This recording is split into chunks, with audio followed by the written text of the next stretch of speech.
Good morning, good evening, good afternoon, ladies and gentlemen, wherever you are in this beautiful world of ours today, or hello, everyone. Welcome to Zoval's journey across the world of Azeroth and beyond to truly understand the world of Warcraft he tried to dominate and control. Last time, we ended our adventures at the end of Legion, where the Dark Titan Sargeras stabbed the world of Azeroth and left behind a little gift, kicking off what would be known as a Battle for Azeroth. A brand new expansion waited to be played. But before we went in, we had to say goodbye to what we did in Legion, which was mainly the Order Halls, but also the artifacts. And they promised that we were gonna get like a proper farewell to the Order Halls. They said we're going to give like a proper reason why you give up these powerful artifacts of legends. And they delivered on one of those things. They delivered on giving up our artifacts. I can't hear the music, by the way. Where did it go? Music? Is my headset just dead? Is that what happened? Oh, it is. Haha. Okay, there we go. So now I can actually hear it again. They promised on giving up our artifacts, which in essence were used to drain out the corruption of Sargeras' sword that was stabbed in the world, and by doing so, we basically overdosed our weapons, and we had to give them up. It's alright, wasn't the best, but it was alright. We gave up our weapons, it was a good reason. But then the Order Halls, they were a bit more difficult to explain, because they never were given a story of, okay, now we're fighting each other again. Like, you gotta imagine that we were the High Lords. We were the world shamans. We led these units in battle.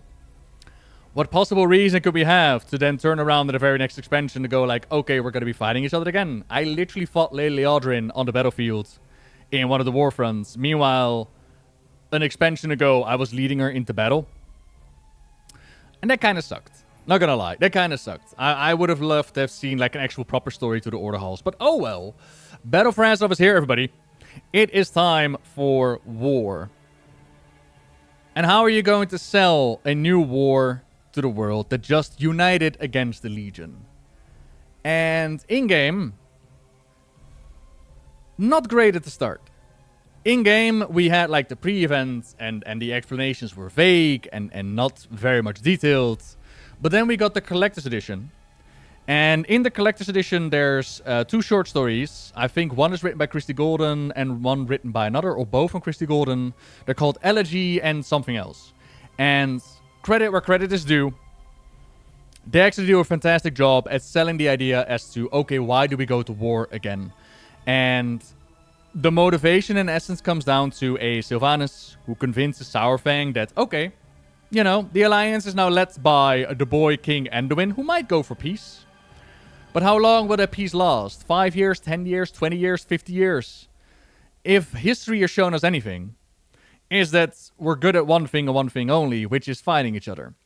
Wouldn't it be better to take the opportunity to wipe out this opposition, to claim the world of Azeroth, and make sure that the opposition of the alliance is not there to wipe us out? And I thought that the motivation was very, very strong. I thought that it was like, okay, I can understand why a Saurfang would lead the troops. It would be for the next generation, for the future. That is why he would charge into battle. Now, Jailer aside, right? We'll get to Zoval when we get to Zoval. We'll get to Zoval once Blizzard got to Zoval. But in that point of time, for Sylvanas, the motivation could have simply been that she actually feared the might of the Alliance. And she feared another war. Because we gotta keep in mind, in the Legion expansion, Sylvanas, her motivation was to make sure to get the power to create more Valkyr.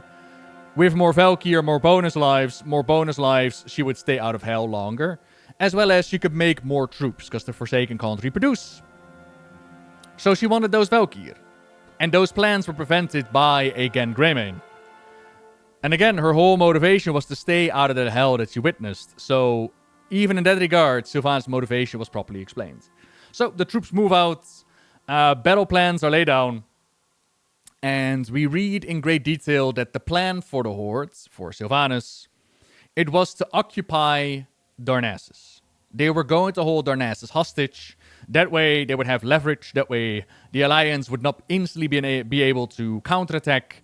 And slowly but surely, they could whittle away against all opposition. And they could claim the war.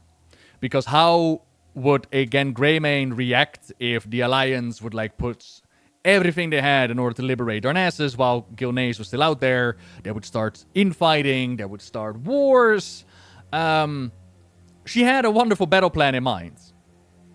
So all of that, I will say, credit where it's credit due. I actually really liked it. I was down with it. But then the execution in game was not the best, to put it lightly. One of the major issues is that the Night Elves are fucking badass, okay?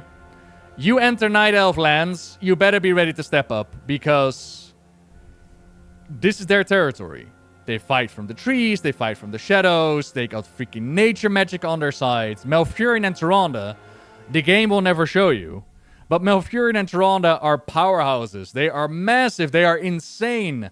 To even think about invading the home of the Night Elves is to sign your own death warrant. And yet, what we see portrayed in-game were literally the Night Elf NPCs going like, oh no, I don't want to fight you. Excuse me? This is war, right? These are the warrior maidens of the Night Elves? What do you mean, I don't want to fight? And then you got the Horde going, Loktar Ogor for the Horde! It's like, oh, huh. Okay. Then we moved further into the battle.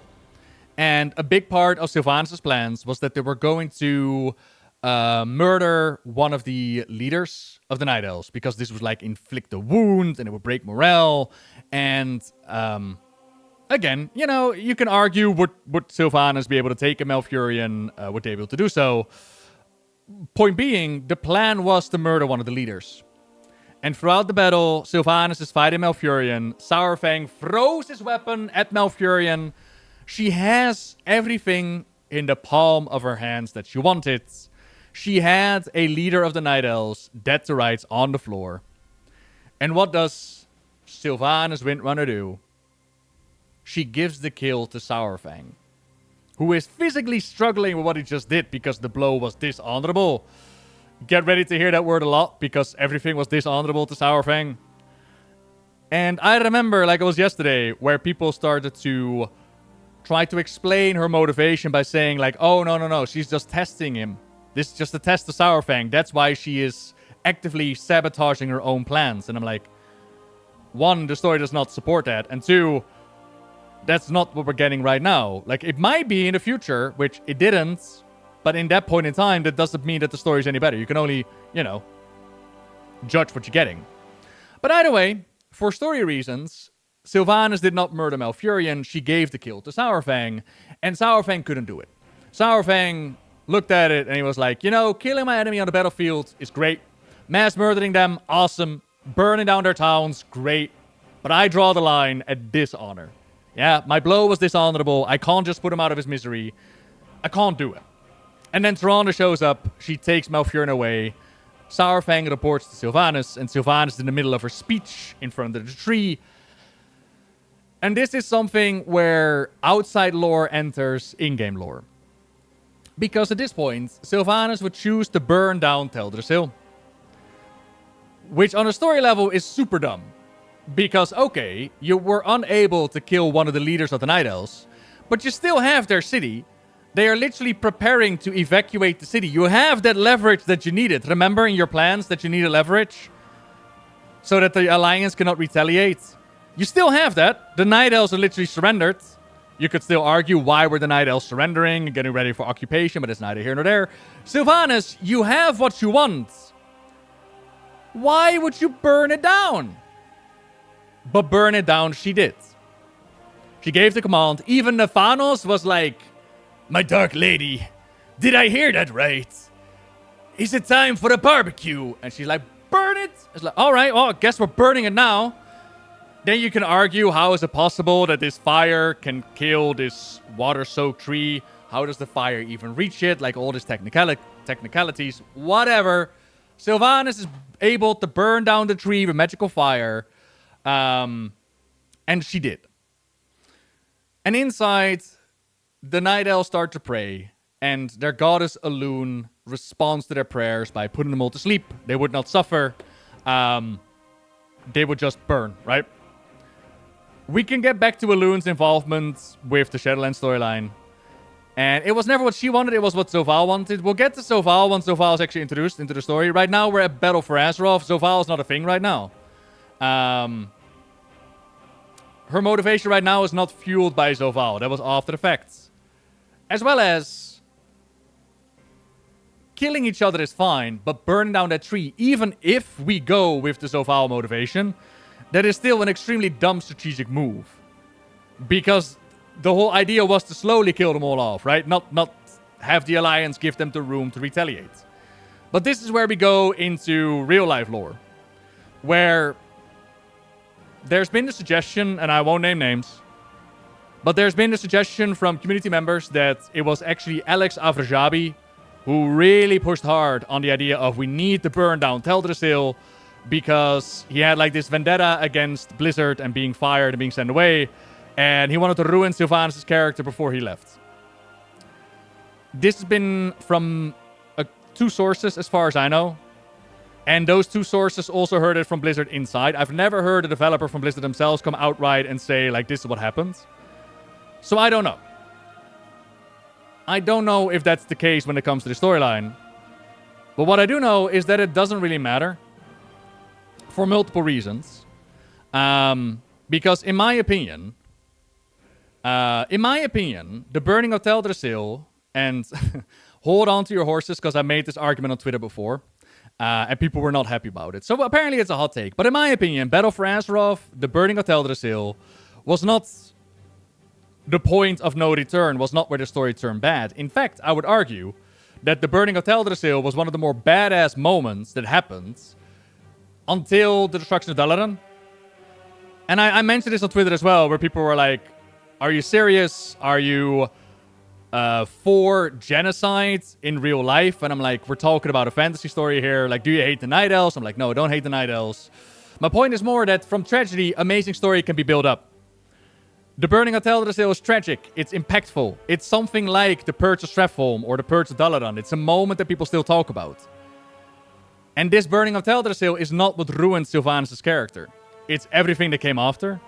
So, a very easy example is if and when we do go into the Shadowlands, give Sylvanas the Bolvar role, which is, yes, I burned down Teldrassil, but all this shit was happening in the Shadowlands. I needed to, in order to facilitate all of this, follow my lead. We're gonna take care of the true threat. That is a very easy fix at this apparently imposed burning of Teldrassil. But they didn't. They took her in so many different turns and visions. Like, that's... The burning of Teldrassil, long story short, is not the issue. It's everything else that followed after. Everything else that surrounds it, in my opinion. It goes nowhere. It does nothing. It's just a thing that happens, no follow-up at all. Exactly. And that is the issue. It's because if the Tyrande story arc with, like, the Night Warrior would have been better, then the burning of Teldrassil would have been worth it. But that is such a piss-poor story arc that it was not worth it. What did we get out of the burning of Teldrassil besides... It happened, right? Exactly. It could have been the start of something good. And another thing is, in my opinion, the burning of Teldrassil should have followed the Siege of Lordaeron. The Siege of Lordaeron should have happened first. The Alliance had every reason to attack the Horde, had every aggressive character that they needed in order to be the ones actually attacking the Horde first. But again, they decided that it would be the Horde to be the aggressors and the Alliance to respond. If they just flipped it around, it would have been so much better. But again, they didn't. So Sylvanas, in this storyline, has burned down Teldrassil, overplayed her hands, no death of Malfurion, no city under their control that it could use leverage, which meant that the Alliance could retaliate, right? And they retaliated with the Siege of Lordaeron, which is where I would go if I actually had a teleport. I do, actually. Ha ha.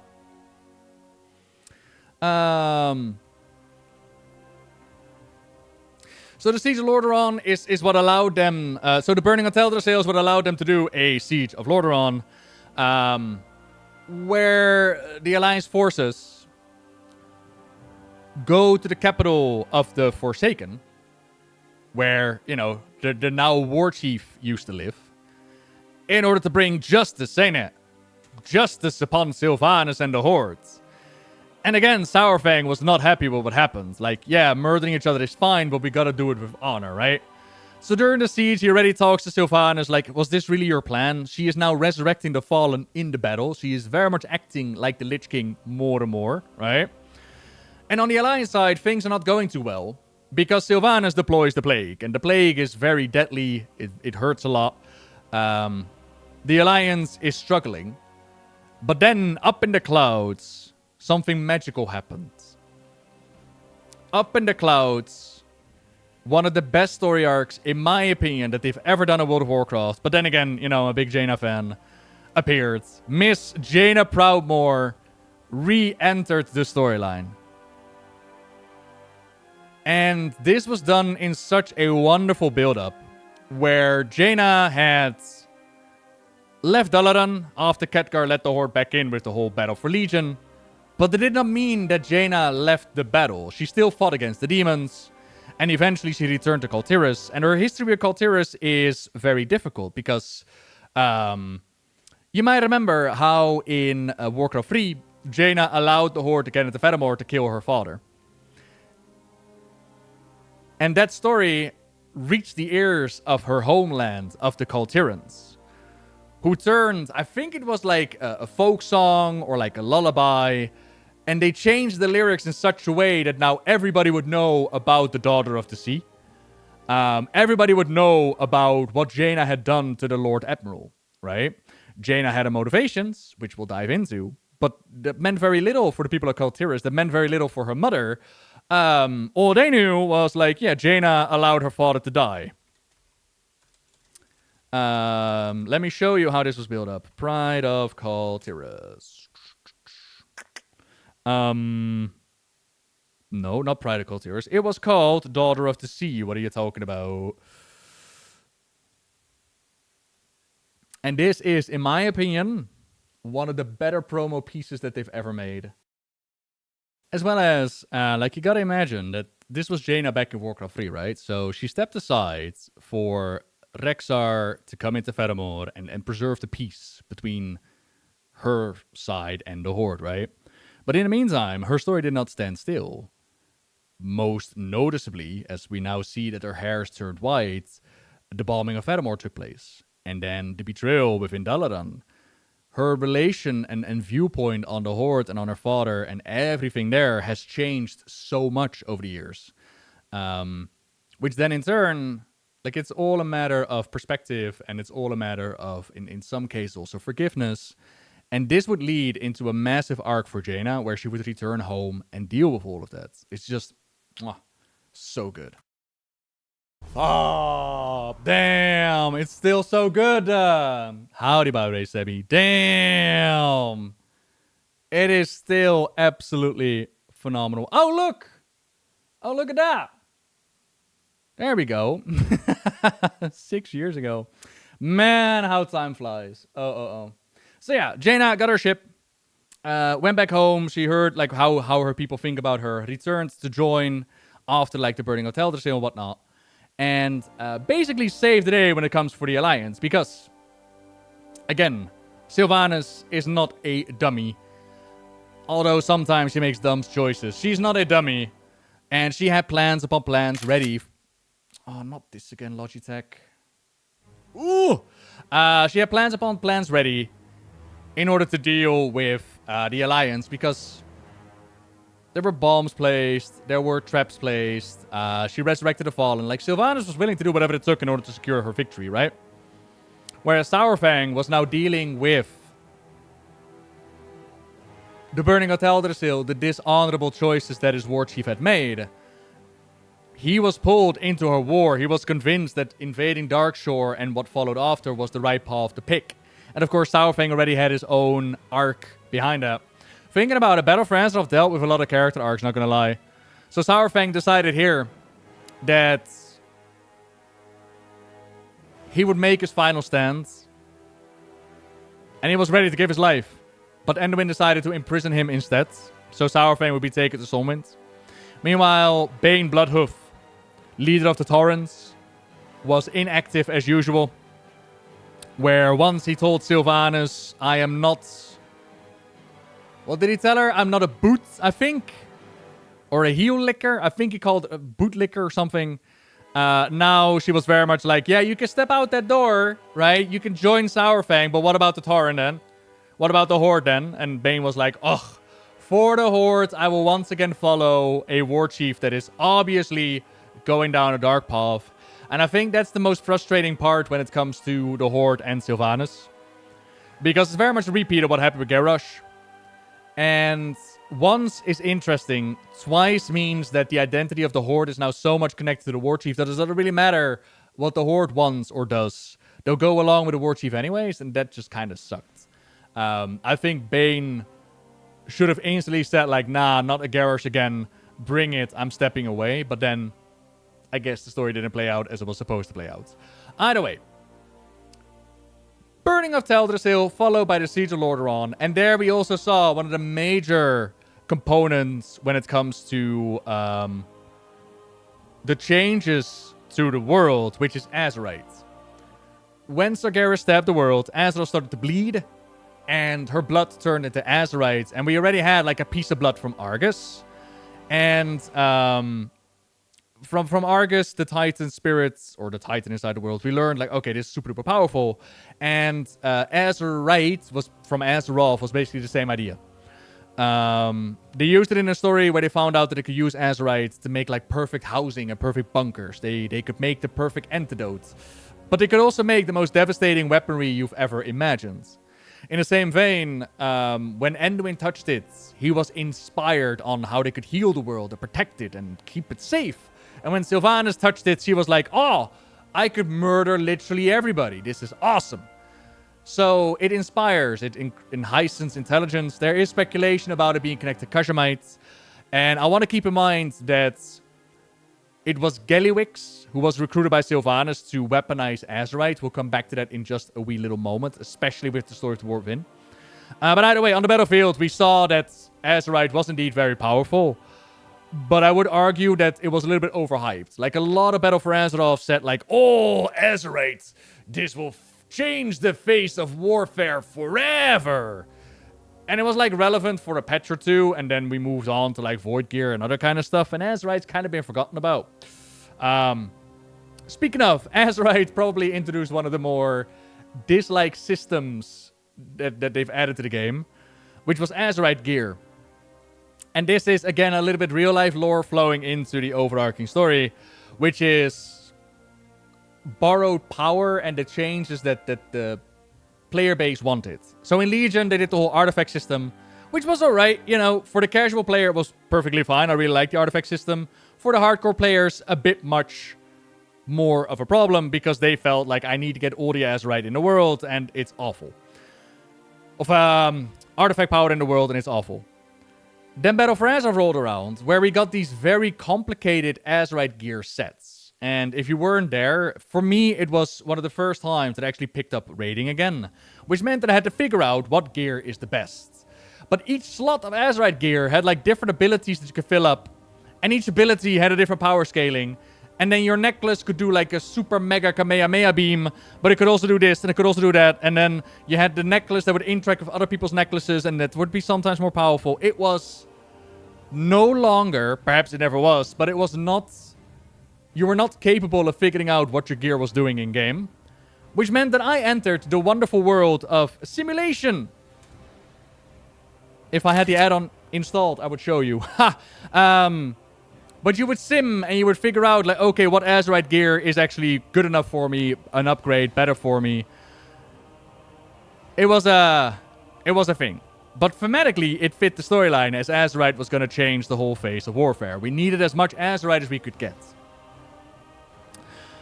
So, the Burning of Teldrassil, the Siege of Lordaeron, battle lines have been drawn, and we need allies.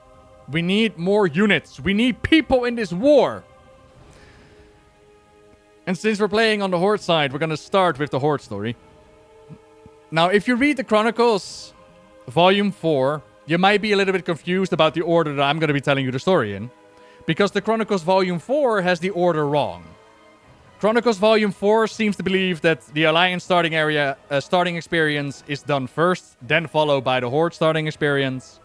That's not the case. They're kind of like simultaneously. Chronicles Volume 4 is just weird. It has mistakes in it.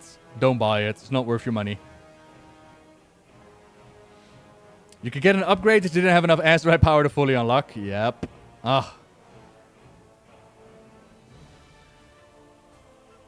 So in order to get some allies, in order to get some units, the Horde was sent out on a really weird mission. Apparently, Princess Talungi of the Zandalari Trolls and Prophet Zul, they have been captured by the Alliance amidst their journey. And even during the expansion, I remember wondering, like, okay, where does the Alliance get off basically kidnapping the Princess of the Zandalari and imprisoning her for no reason whatsoever? What was the Alliance motivation? Enduin Rin, mind you. Enduin Rin, the peace-loving prince, takes the Princess of the Zandalari Trolls and throws her in jail. Like, what happened? And they didn't really explain in-game. And even in the Chronicles, again, they explain it by saying that they had Horde sympathies. And so, in order to prevent the Horde from recruiting them as allies, the Alliance was like, we're gonna imprison you. And it's like, is that allowed? Is that what Enduin does? Like, what? What are you talking about? So the motivation of putting them in jail was really weird, but it did give a good reason to the Horde to recruit them. And as luck would have it, they were on their way to the Horde because they needed the Horde's help. Because Talungi was aware that things weren't going well at home. Yeah, that as well, Matt. That as well. Howdy, Ronan. Howdy, team. So welcome to wonderful Zuldazar in Zandalar, where we had 3 zones to level in as the Horde. And this is not the first time that we see Prophet Zul, by the way. In Battle for Azeroth, Zul and the Zandalari also showed up in this cutscene where they did like the Zul'Aman Zul group revamp. He doesn't look anything like his model, but he does show up. And what's happening here is that Prophet Zul is in league with the old gods. Ooh, with Gahun, which is not really an old god, but it's kind of connected to the Void. Blood magic and all that. And they want to overthrow their king, Rastakhan. So, Rastakhan is sitting here on the throne. He is the king of the Zandalari. There's Zul the Prophet. Hi, Zul. You doing good, buddy? Zul also has Yasma and Volkal. Okay, hang on. We need to fix that. 2 seconds, team. So King Rastakhan, surrounded by allies, surrounded by enemies. How do you defeat someone like Prophet Zul? Because Zul has seen like these visions of the future. And during the questing, you actually join Zul as you're not aware that he's the bad guy quite yet. And you join him on this quest where he's able to outplay like one of his students by predicting exactly what's going to happen. So how do you defeat someone who could predict the future that well? And the answer is you just do, all right? You just do, okay? Stop asking questions. So we go through the zones where we learn more about the Zandalari Trolls and their culture. And they also explain how in Mr. Pandaria, Zul was like part of Cho's stories, right? And Zul showed up at Rastakhan and he was like, oh, the cataclysm is gonna destroy our worlds. And all that really happened was that Nazmir was formed and like water and stuff. It didn't really destroy their area. It was just more like a bit of a flood. But you explain that by the people making fun of Zul. But you can also easily explain it by Zul manipulating Rastakhan and giving in their fleet and their power, right? One of his schemes. But yeah, throughout the questing, we learn more about their culture, how they worship the Loa, how King Rastakhan has like Razan Loa of kings backing him up. How the way that different Loa get worshipped, the more worshippers they have, the more power they got. Which is why someone like Von Samdi would really like to get more worshippers. Which he eventually, enters some bargains, enters some deals. And King Rastakhan is not so much like Talanji. You know, Rastakhan does not see what his daughter sees. Does not realize the threat they're under. And so Talanji is like, we need to get the Horde's aid in here. We need their help. We need to figure out what's going on. And we do. We are a great help, all right? We push away assassins and we save the king's life. And then Razan is like, hey, Rastakhan, you still got that fighting spirit inside of you. And then Rastakhan went like, roar, yes, I do. Dino power. And then he did a whole transformation sequence where he turned on the Rep Power Ranger suit. And it was awesome. You should have been there.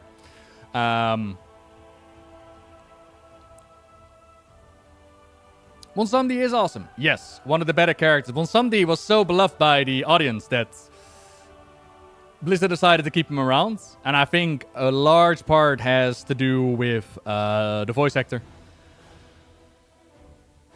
The voice actor really brought Bonsandi to life. What else do we have here? So one of the side stories also deals with Kashamites. On this territory, on this land, there is a big part of the cave. And in that cave, we find out that Kashamite not only enhanced the intelligence of the goblins, and if you've been playing the War of In, you also know that Kashamite is like a big part as the healing of the Dark Heart. Kashamite also enhanced the intelligence of the local apes. And again, let's keep in mind that one, Gallywix was recruited to help Sylvanas make weaponry out of Azerite, and two, a big part of the storyline here had to do with Kashamite, right? How did Onin, by the way? Hello there. What else did we have? We had the plague that hit the Zandalar in the past, in like the Tomb of Kings. We have Zul's betrayal, which led to Razan Loa of Kings be killed. And then resurrected, and we had to take him back. Yasma devours like the spider Loa and becomes super powerful. Zokal dies, but she just brings him back again. He's like an undead follower. And we all deal with that in the dungeon. And again, the Loa are like a big deal amongst the trolls. They're gods, and to see the trolls devour them, take the powers away, was really, really sick to see. Oh, there's also Nestingwary, because you can't do an expansion or a patch without Nestingwary. Come on now, you need the Nestingwary in there. And, oh, the Naga. The Naga were there as well. I'm trying to remember what they were doing in this area.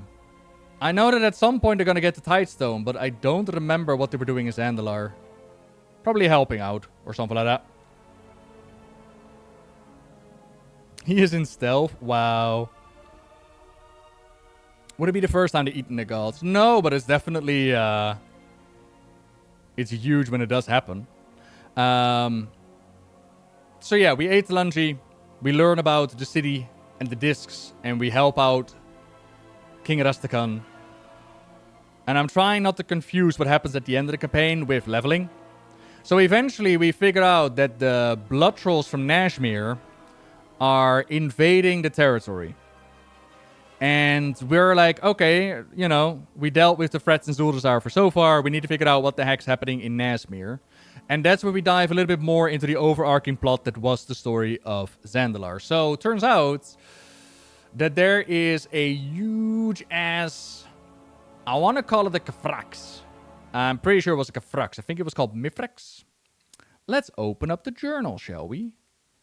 Raid guides. Battle for Azeroth. God. I don't want to go back here. Uldir. Mifrax the Unraveler. Good job, Rain. So, Mifrax was this ancient old threat that had been dealt with, and then they locked it away. By the way, 71 now. Hey!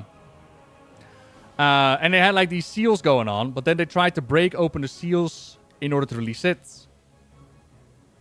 And here we figured out that there's also an ancient Titan facility where they're experimenting with the Void. And back then, there was speculation going on, like...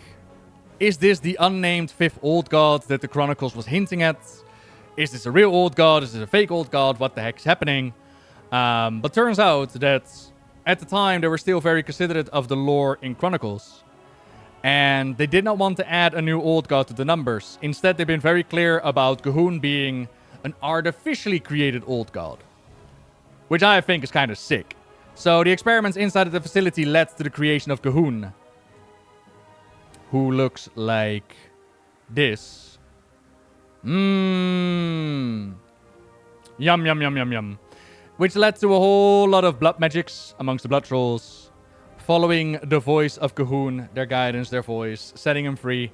And we had to clean up the place. And we had to make sure that Gul'dan was not going to be a massive threat to the world. We had to take care of business. Yeah, here the Naga as well. Try to remember what they were up to here. I know that Azara is going to be a threat later down the line. Gul'dan is not cute, okay? Gul'dan was one of the most painful raid fights that I've ever done. But to be fair, it wasn't Gul'dan's fault entirely. We were just dealing with constant change of the roster, so we had to constantly relearn how to do the orbs on Gul'dan. It was not the best of time. I got back into raiding for the first time, so that helped, but it was not the best of time. We also deal with the Gob Squad in here, who go around helping, fighting, blasting our way into Uldir. Bram Bronzebeard shows up, and we reactivate one of the keepers, who's like, oh, the contamination here is actually spreading more and more and more. We need to get rid of this blood corruption and all that. Here we had the reincarnation of one of the Loas. So in this zone, as we go in, we have Talanji and Rokon work together. They make contact with the Loa in the area. There's like a frog Loa called... not Bonsamdi. Kragwa. He was called Kragwa. You would jump a Kragwa's back and absolutely start messing around with people. Kragwa was awesome. There is the Tiger Loa. There is Bonsamdi. Oh, that Blood Moon still looks so fucking sick. A whole bunch of Loa that we dealt with, right? There's also a Turtle Loa and the introduction of the Tortolans. So the Tortolans might now be a well-known race in Warcraft. You might know the saying, a turtle made it to the water. Everybody loves that, right? But the Tortolans were first added to Hearthstone as cards and then added to WoW. Small little detail there. And there's this ancient old race added to the game setting. But the majority here, one of the most important parts, is of course dealing with Bonsamdi. We as the players make a bargain with Bonsamdi where we kill like an X amount of souls in order to get his favor. And then he helps us fight against the blood trolls and everything that's happening there. But this would be the last time that we see Bonsamdi, as Bonsamdi would find his way into the royal family. And up to this point, Bonsamdi was mainly connected to the Darkspear trolls. He played quite a part in the novel Vol'jin, Shadows of the Hordes, where he dealt with the Shadow Hunter. They discussed the nature of trolls, and I think Bonsamdi suggested that he was something before there were trolls in the book. But now we know that Bonsamdi was actually a troll priest who was elevated by the Loa Muzala into becoming Bonsamdi himself. Which does confirm that mortals can become Loa, as was suggested first with Vol'jin's father Sen'jin. As Vol'jin went through his trials to become like a Shadow Hunter, which is in Warcraft 3, he deals with one of the Loa that reminds him of his dad. And I think his dad also shows up in like a vision in Shadows of the Hordes, which means that mortals can become Loa, which means potential for Vol'jin to become a Loa as well, right? So yeah, Nesmir, Blood Trolls, Uldir and the Underrot, corruption, trying to spread out, and we had to contain it. We had to deal with the Loa. Then we went into Vol'dun. And if I remember right,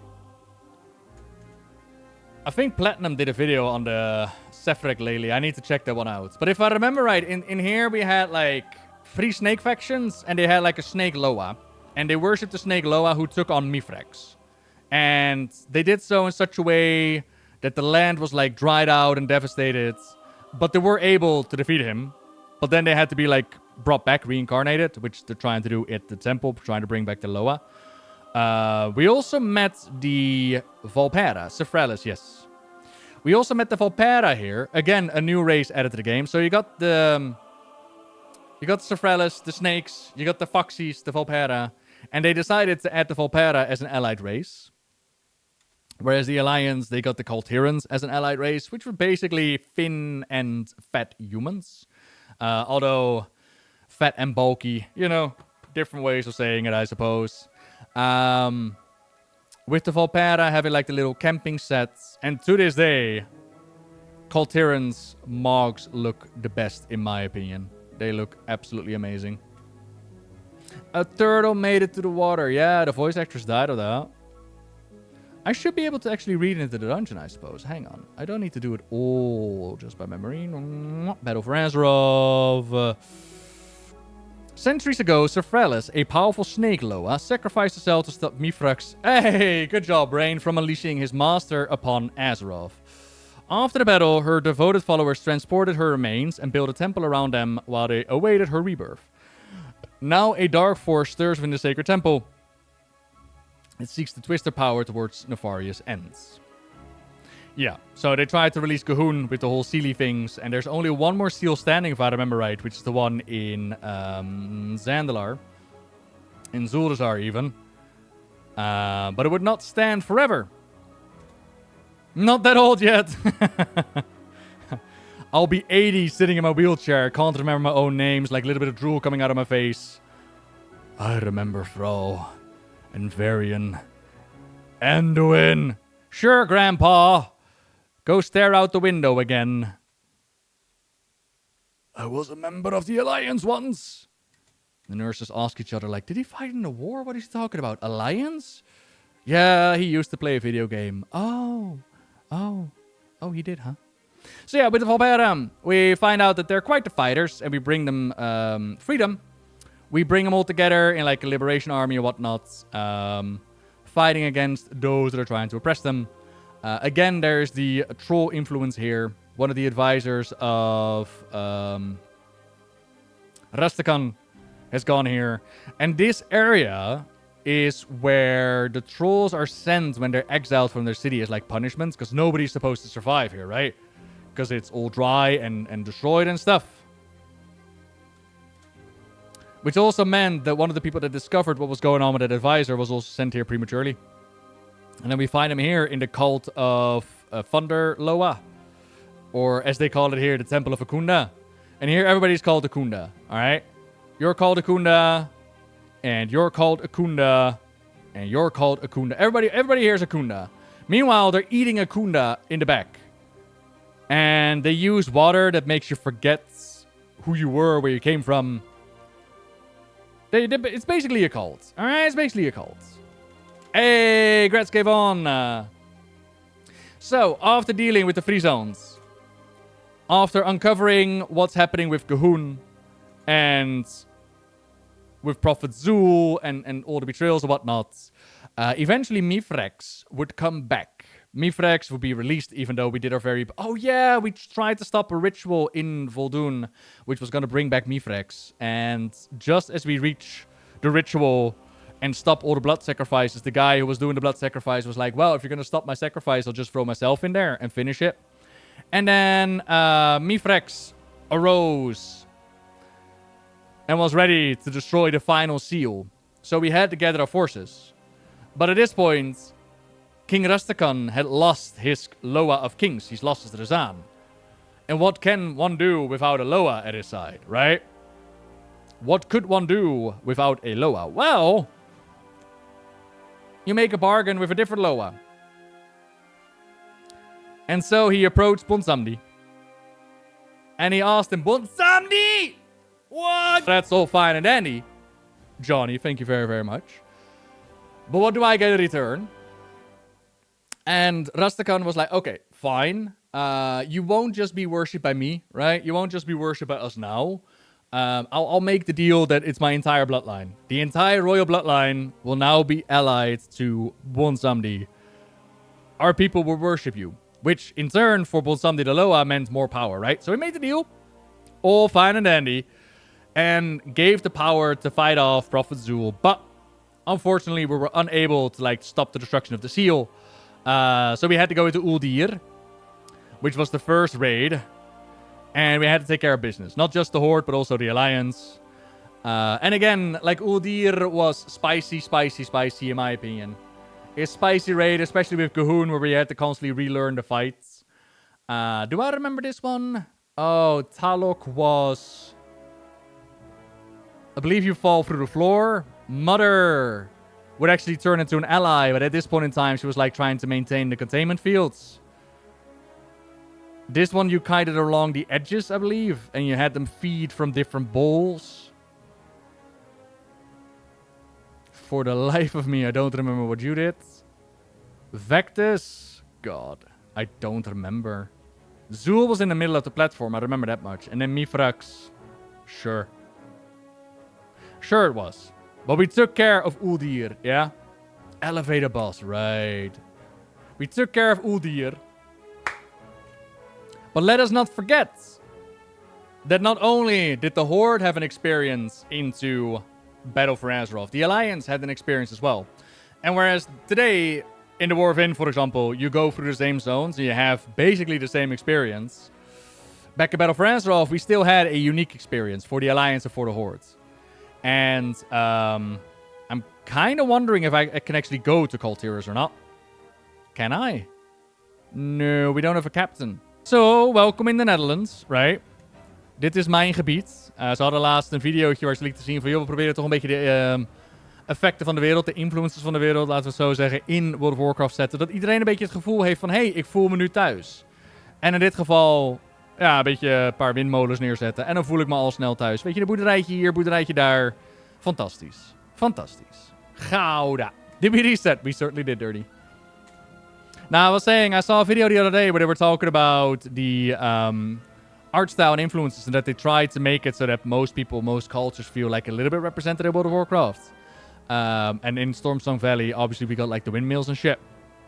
Well, that's kind of cool. Right.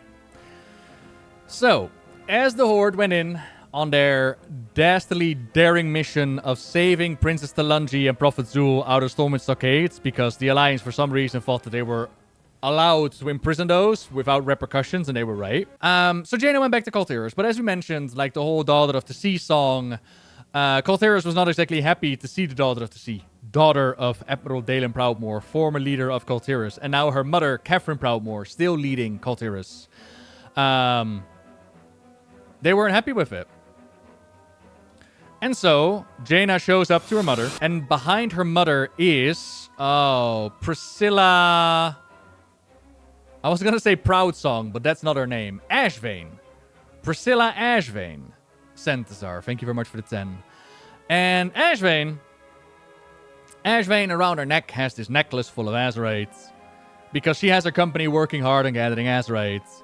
And she whispers in Catherine's ear, Catherine, you and I have been close to each other ever since you lost your husband. And I lost my husband. We all lost people at Faramore, ain't it? And now here she stands, the Daughter of the Sea, the one responsible that our husbands, our sons, our men didn't come home. You know what you must do. And so Catherine walks up to her daughter and asks her, like, are you ready to prepare? Are you ready for the judgment of your people? And Jaina replies, I'm ready for your judgment, mother. And we'll come back to this in a moment for one of the best moments, in my opinion, for the story. But Jaina is punished. She is sent off to an island where she would eventually be taken into Trost, the Blighted Lands, and suffer horrific nightmares for a very long time. Meanwhile, we the players would be imprisoned with someone called Flynn Fairwind. One of the more fun characters they've added recently. But one of the more interesting results of this storyline is that it makes a lot of sense if you contextualize it in Battle for Azeroth, if you do the whole build-up and whatnot. But what they didn't think about, or didn't count on, is that if you're gonna let new characters level up in your game, and their experience begins in Battle for Azeroth, you end up with a really funny interaction where you start playing WoW and you immediately get punished for it by being put in jail. And a lot of people were super confused. They were like, why am I in jail? Who is this Jaina Proudmoore? What is happening right now? And there was no fancy schmancy catch-up video as we have right now in the War of In. Nah, you were just expected to know stuff. Thankfully, youtube.com/noble87. In case you're confused about the storyline, I'm more than happy to help out. You also got Twitch, where you can always ask questions in the chat. Not during these recordings, but, you know, normally, like, during, you know. And did the Alliance exist at the point when Dalen died? Because they told Jaina the Alliance didn't help Kul Tiras either. A form of the Alliance. So, Admiral Dalen Proudmoore was part of the Alliance of Lordaeron, which is not the same as today's Alliance, but somewhat the same as this Alliance. And it's the alliance of like Kul Tiras, Gilneas, Lordaeron, Dalaran, insert other capital cities at the time. You had like Gen Greymane, you had King Tyrannus, the one that Arthur stabs, you had Dalen, Trollbane, like a bunch of leaders. They came together to unite against the threat of the Horde. This was the first alliance that was formed. This was during the days of Warcraft 1 and 2, where the Horde came in for the first time. The old alliance, right, the alliance of Lordaeron. So, by the time Warcraft 3 rolls around, the times of peace, relative peace, made it so that the alliance of Lordaeron started to fracture. Because why should a Gilneas... it was Stormguard as well, yes. Why would a Gilneas keep pumping money into defense funds when there's nothing to defend against, right? So Gilneas built like the little wall. Lordaeron was like the center of it, but people were like wondering why. Dalaran was like all about magics, and you know, yes, they came together in times of war, but as often you'll see in times of peace, things will start to fracture. And in the case of Dalen, which is in relation to why he was so aggressive towards Rexxar and why it was so surprising that Jaina was able to look beyond this. Dalen was part of the Alliance of Lordaeron. He saw the hell that was brought in with the first Horde, and his son was burned to a crisp by orcs riding dragons. So Dalen had every reason to look at these orcs and be like, Jaina, what are you doing? Why are you letting these orcs do something? And Jaina, already as a child, was able to see these orcs as more than just monsters, but she also united with them against the threat of an Archimond and the Burning Legion. So her experience is completely different than her dad's. And she tried to convince him. She's like, Father, I love him, Daddy. He is my Frau. And he's like, no daughter of mine will marry a stinking... No, they didn't say that. But Jaina tried to convince her father that times are different now, that they can work together with this Horde, that Thrall's Horde is not the same as the Orcish Horde, right? But Daddy didn't listen, went into Fedamore, and Jaina, at this point, was like, either I stand with my dad, and we enter this war with Thrall and the Horde, and everything that I worked for so far is gone, or I let them in, take care of business as quickly as possible, maybe save as many of the Fedamore people that we can, and we preserve this peace. And she chose option 2. Neither options are great, but she chose option 2. So that's with Dalen and like the Alliance didn't come for our aid. So yeah, that history plays a big part of Kul Tiras. So we're in prison with Flynn, but we break out, and we meet Talia 4-Dragon, which, in my mind, was being built up. So Talia 4-Dragon is the daughter of Bolvar 4-Dragon, who suddenly showed up. And Talia was sent here by Bolvar to grow up, and he became the Lich King, and she never knew about that. And I think Talia was being built up in order to become a partner for Anduin, because we also have books at this point in time, Before the Storm, where Anduin and Gen have conversations about the future, where Gen is like, when are you going to give me grandkids? And Anduin was like, leave me alone, old man, you're not my real dad. Anduin wasn't ready for it, but here we had Talia 4-Dragon, and the union of 4-Dragon and Rin on paper is just really, really cool, but it never really went anywhere. Instead, we now just have the daughter of 4-Dragon show up. And we learn about the houses, and we learn about Ashvane's betrayal, how she's actually scheming against Catherine. We reveal the Ashvane Company and their Azerite mining operations and all that good stuff. And we basically prove ourselves to House Proudmoore. And that didn't solve the situation with Jaina, who was sent off to Nightmare Lands, right? But at least it gave us a foothold in Kul Tiras, a way to work against it. And we moved on. And part of moving on was going into one of the more interesting zones that they've designed, in my opinion, Drasvar. Drasvar is very much witchcraft and all that. So,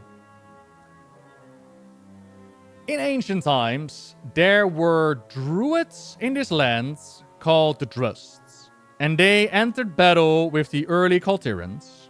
And eventually they were pushed back. And they ended up in like the Emerald Dream. But they ended up in the part of the Emerald Dream that we would call the Emerald Nightmare, like the corrupted version of the old gods. But to the Drusts, they would call this Tros, the Blighted Lands.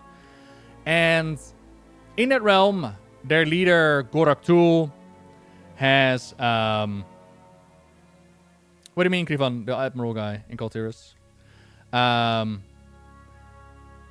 So Goraktul has been stewing away in Thrall, thank you very much for 82, trying to break out.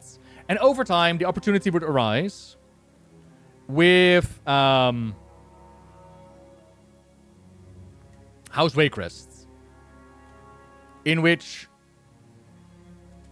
Oh, I'm trying to remember. I believe Waycrest got ill, and so his wife was like, oh, I love my husband so much, I would do anything to save him.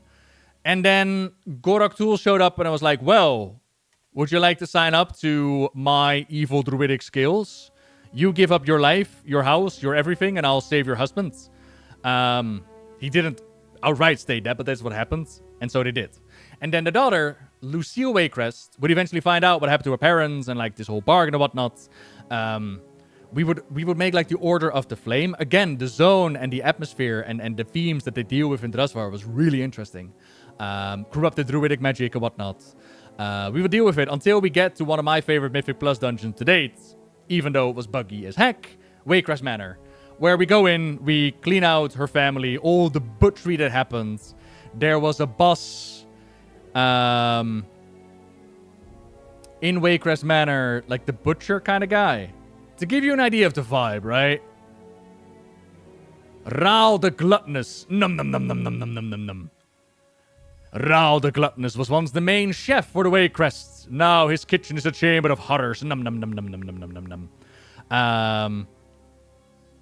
And just the atmosphere and everything was amazing. So that was the major part of the storyline that took place in Drasvar. Learning about trolls, learning about the Drusts, about that ancient history, that Flame Order. Basically, the Flame Order comes down to figuring out you can fight them with like silver bullets. You can figure out that you fight them with fire. There's even this whole witch trial that they tried to put Lucille through at the beginning. And you have to prove that she's not a witch by, I don't know, let her be stung by bees and actually hurts. And then let her eat honey, and then she survives eating honey, and they all go, oh, she survived eating honey? They didn't go as far as to try to drown her, but, you know, the ancient witch trials in order to figure out what was going on. Trying to remember, there was something with the Red Dragonflight here as well. In Legion, Death Knights were sent into the Red Dragonflight's hatchery, where they were allowed to... given a choice. Like, they could either wipe out the entire hatchery and all the red dragons, or they could decide not to. And if they decided to go ham, they would actually be called out here by a red dragon that was in the area. Yeah. Falconhurst. God, I did not realize how much I missed this zone until we're actually flying through it again. This zone was fucking amazing.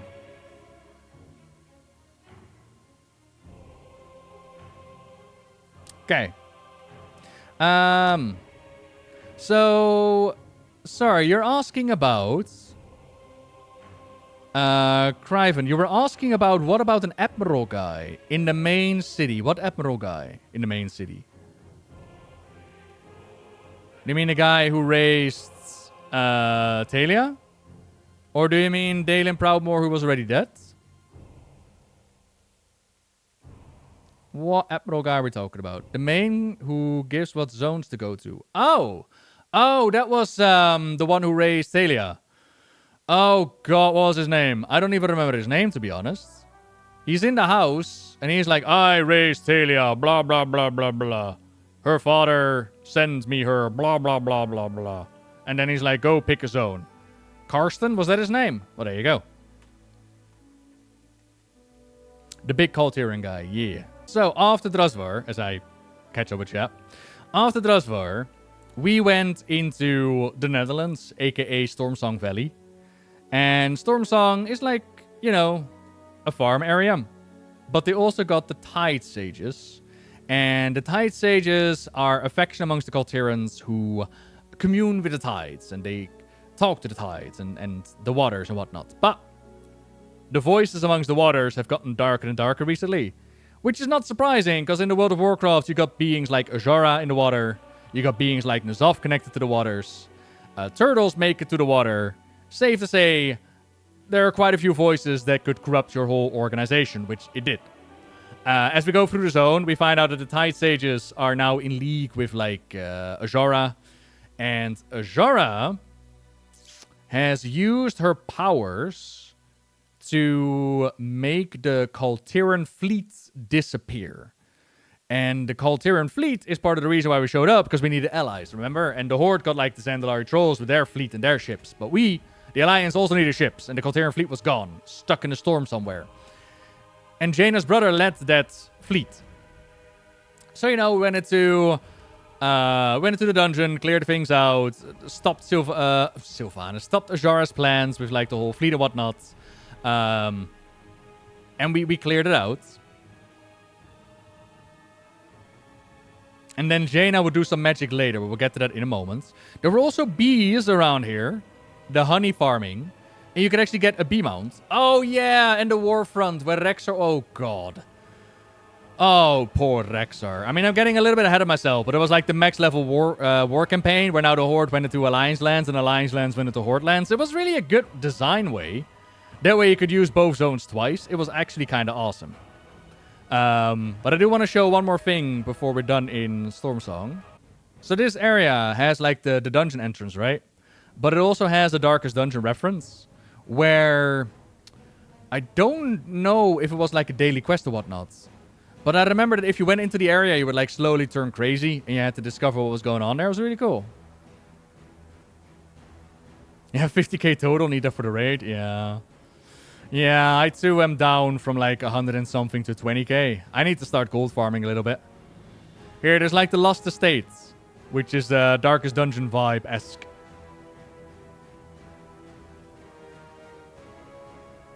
Can you feel it? The walls crumbling. They are coming through, one terrible whisper at a time. Overconfidence is a slow and insidious killer.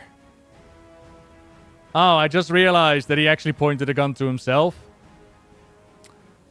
Ha! Huh. I hadn't picked up on that one, yeah? Oh, yeah, we've like, of course, because in Darkest Dungeon we get like scrolls and statues. Yeah. And paintings. So they put it in there. Yeah, now I remember. Yeah. Alright. And after the leveling zones, if I remember right, the Alliance and Horde went into the zones and did like their own storylines. And I'm trying very hard to remember what went down. In Stormsong Valley, I remember that Rexxar showed up. And Rexxar had this weird storyline in Battle for Azeroth, man. Rexxar was pissed off at Jaina for what happened at Fedamore. And he was finally going to finish it once and for all. And it was so weird to hear Rexxar say that. When you think back to Warcraft 3 and what happened there, it's like, why are you so pissed off at Jaina and not at Sylvanas? And like, why are you following Sylvanas to begin with? Because we gotta imagine that we had this big moment in Mr. Pandaria with the Darkspear Rebellion, right?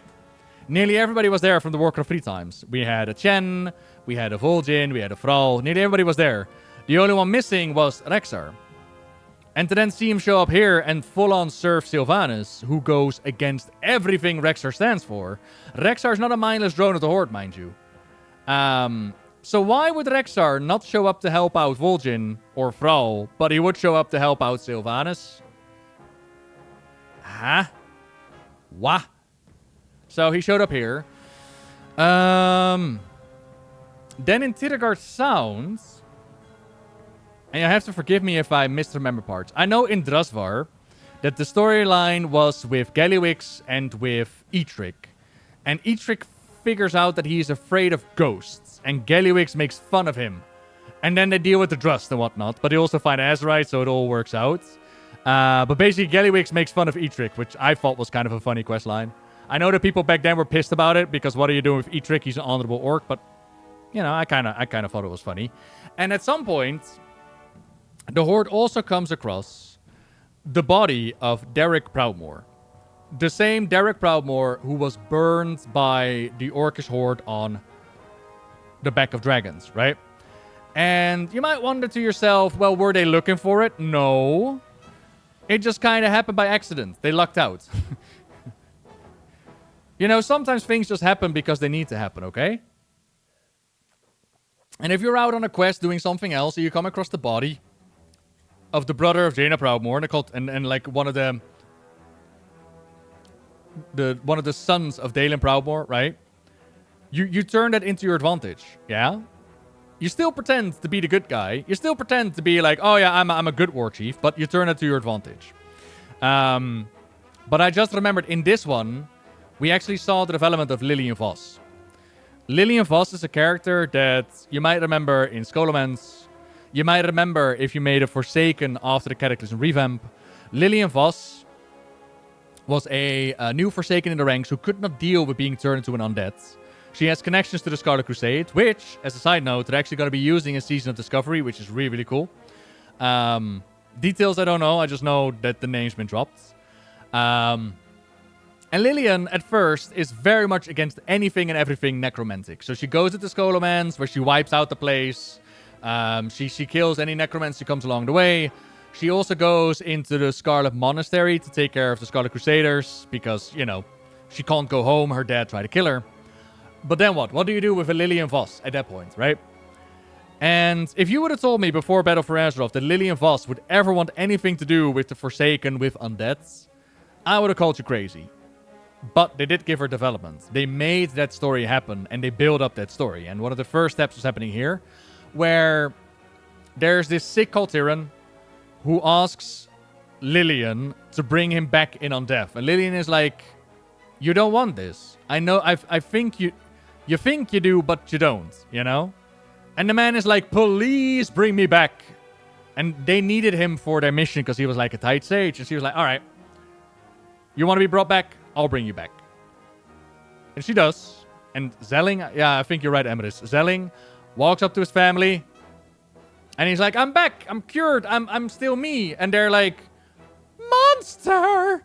Don't you eat my babies. They don't recognize him for the man that he was. And he loses his temper because, you know, you don't come back completely as you were. You come back as a Forsaken. That's supposed to be a life of torment, you know. So he realized the truth of Lillian's words. But a deal's a deal. He would still serve the Horde and help out. And I think they went after... I think the Horde went after like a Scepter of Tides, which would allow them to control the water and the tides, which of course the Alliance couldn't happen. So the Alliance in turn went into the Vault, where they joined Flynn Fairwind and Matthias Shaw, who would later end up as a couple. They went into the Vault in order to get the Scepter back, and then they were chased down by a Gold Elemental, formed out of the Treasure, which would later become a boss. That was kind of sick. And then that same Scepter was used in Nazmir to create a massive fog area, which pulled the Horde into a trap, which allowed the Alliance to turn it around and go into Zuldazar and do some business there. Opulence, yes. And do some business there, which was interesting. So this whole war played out between the Alliance and the Horde. Setup was done. And now I'm going to have to pull up the list as to how they released the patches to make sure that we do it in the right order. Yep, so Val is just leveled with exploring as we talk about the lore and the story of the zones. At least, as you can tell, I'm doing it from the top of my head. But yeah, we're going through it. Let's see. What did they release afterwards? So, July 21st, 2018, we got the War of the Thorns pre-event, the Battle for the Lordaeron pre-launch event, and then Battle for Azeroth released. Then 8.1 on December 11th, the Darkshore Warfront. Really? Storms. Continuation of the war campaign. Faction assaults. Island expeditions. Dwarf and Blood Elf Heritage armor. And Nomedagon Pet Metal Dungeon. We got that much in a... What? Okay. That is actually kind of sick. That's a lot. So, as we can tell, hi there, YouTube. We do have a bit of a broken journey as we are back in Darkshore. We are back in where our adventure began into Battle for Azeroth with the pre-events. And, of course, the Night Elves were not going to stand still. So, as I looked at the list as to what things have been released, on December 11th, 2018, we got the Darkshore Warfront and the continuation of the storyline. So, I'm going to assume that this is where we got the whole Night Warrior storyline. So what happened? Well, the Horde dared to invade Night Elven lands. And while the Night Elves, for some reason, were unable to put up a proper resistance against the invasion, that is not where the story would end. Oh no, no, no, no, no.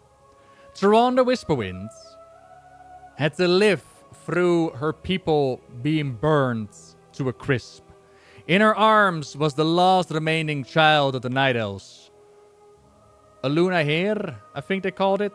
No, probably something else. They called it something specific.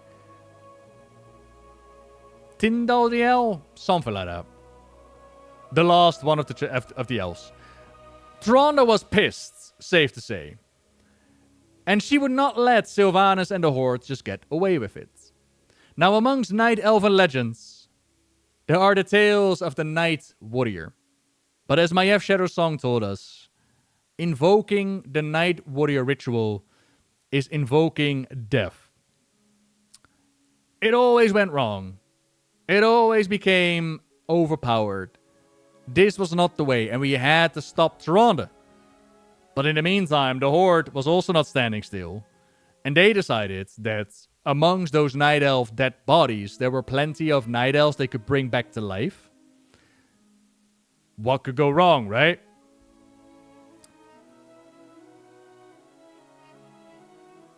And here's an interesting bit, which is the explanation as to why these Night Elves joined the Horde. And this has to do with the morality of bringing people back into undeath. So for Sylvanas, they kind of always wanted to have like the cake and eat it too. In the sense that Sylvanas are bringing people back to life in undeath. But, you know, you can't blame the Banshee Queen. She's not bad, she's not Arthas, because she always gave a choice. And if you did not want to be resurrected in undeath, you could always go back into your grave. So that means that if you're resurrected, you have free will. So how do you explain that the Night Elves who fought tooth and nail in order to defend their homelands, how do you explain that they would join the one who burned them to a crisp, who killed them, right? And if I remember right, back at Battle for Azeroth, there was dialogue if you clicked on the Night Elf where she was like, in time, all things will make sense, I'll explain to later. In essence, the explanation wasn't exactly great. Then again, in their defense, being brought back in undeath, it's not exactly like you're instantly clear of mind, you know what you're doing.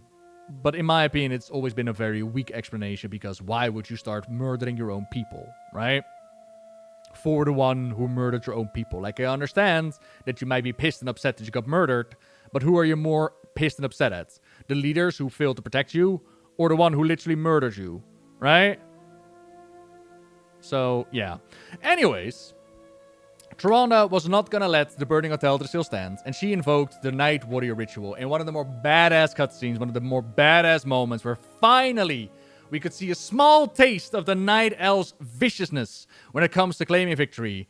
And she became the Night Warrior, the dark side of the moon. Incredibly powerful, but also incredibly deadly, as Maiev warned.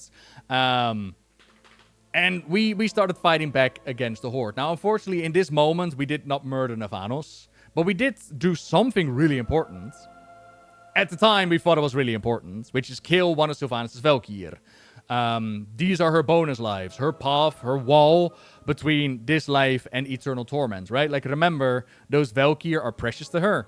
So in that moment, we were able to kill one of the Valkyr, and like a really badass cutscene where Malfurion drags like an orc underground with roots, and he's like, "Tell her we are coming."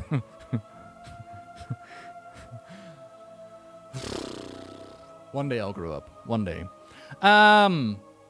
So yeah, the Warfront opened up. Warfront was one of these mechanics that they added with Battle for Azeroth. Amongst it, we also had like island expeditions where you would go out, you would clear all the trash on the island, and you would bring back Azerites. In the Warfronts, you would do certain objectives in the Warfront itself, and you would defeat the end boss. You couldn't really lose in Warfronts, unless you would do it like on Heroic or whatnot. And Warfronts is one of those things that I'm like, if you're talking about Evergreen, it's one of those systems they could easily bring back, like Divisions that they are going to bring back. Update Warfronts, make them better. I think that's one of those projects that they shouldn't just throw to the side. But then again, part of it's been used for Plunderstorm, I suppose, so that's kind of cool. So anyways, Tyrande is now the Night Warrior, hell-bent on vengeance. Malfurion at her side, kicked the Horde out of the lands, they reclaimed Darkshore. Doesn't exactly bring back the Fallen, but don't you worry, Shadowlands is around the corner. Tyrande will have her vengeance. Trust, it will happen. This storyline won't end with a sizzle. This storyline will not end with her taking a nap and then deciding, oh, you know what? I actually don't want vengeance after all. Trust me, that would be silly.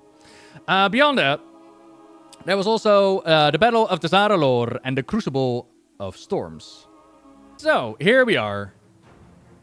Zuldazar, where we are just about to go through one of the greatest raids, in my opinion, that they've ever made. To this day, I still enjoy going through the Battle for the Zandalar.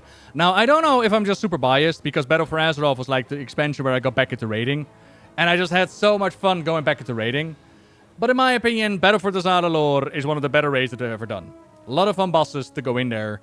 And in essence, it was the culmination of the war effort between the Alliance and the Hordes. The Horde got the aid of the Zandalari.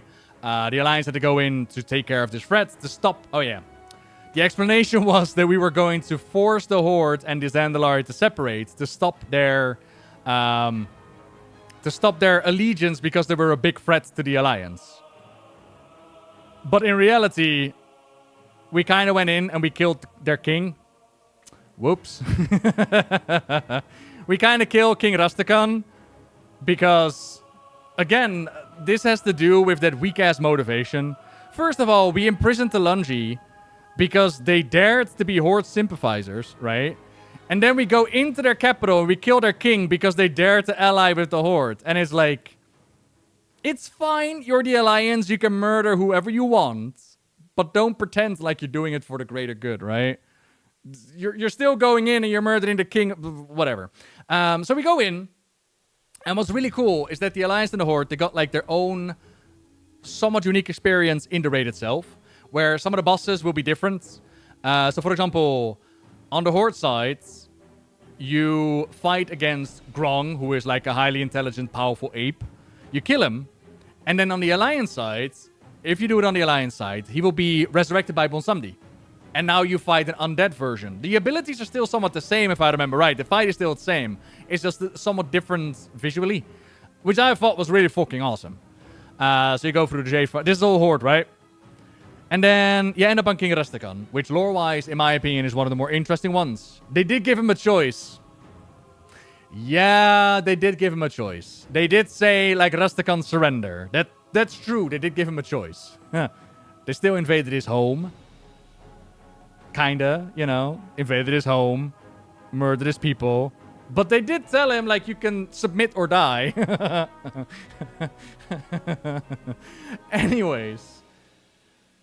In the battle with Rastakhan, something really interesting happens, which is Rastakhan is empowered by Bonsamdi, right? And Rastakhan is like, give me more power, give me more power. And Bonsamdi is like, I kind of feel like I've given you all that I needed to give. How about we give your daughter a try? Which kind of seemed to suggest the idea that Bonsamdi wanted Rastakhan to die because he could more easily manipulate his daughter, or he saw something more in Talanji. Either way, he wasn't overly sad that Rastakhan actually died, right? And so upon his deathbed, Rastakhan's bargain with Bonsamdi passed on to his daughter, which his daughter had no idea about. And now it was Talanji who was connected to Bonsamdi, which in essence didn't go massively anywhere. There was the Zandalari allied questline, which I remember, in which Bonsamdi and the Loa, they tested her. And at some point he tests her by saying, if you bring me the head of the Banshee Queen, I will undo your father's bargain. And Talanji's answer is like, nah, I'm honorable. I'm going to stick with my war chief. But then we kind of go and claim Sylvanas' head. So I kind of wonder, looking back on it, how does she feel about that choice? But then, even with that choice in mind, it doesn't really matter. Because in a more recent book, for the life of me, I'm trying to remember, it's... Oh, I think it's the prelude into the Shadowlands one. Talanji has to deal with rebuilding the Zandalari Empire. And her people don't trust Bonsamdi. And Bonsamdi is constantly lurking in the back and like hovering over their queen, so they don't trust their queen. And eventually, Talanji comes to terms with Bonsamdi being there, and she remakes the bargain on her own terms. So they already dealt with the idea of, is Bonsamdi actually evil? Does he want something from Talanji? Like, nah.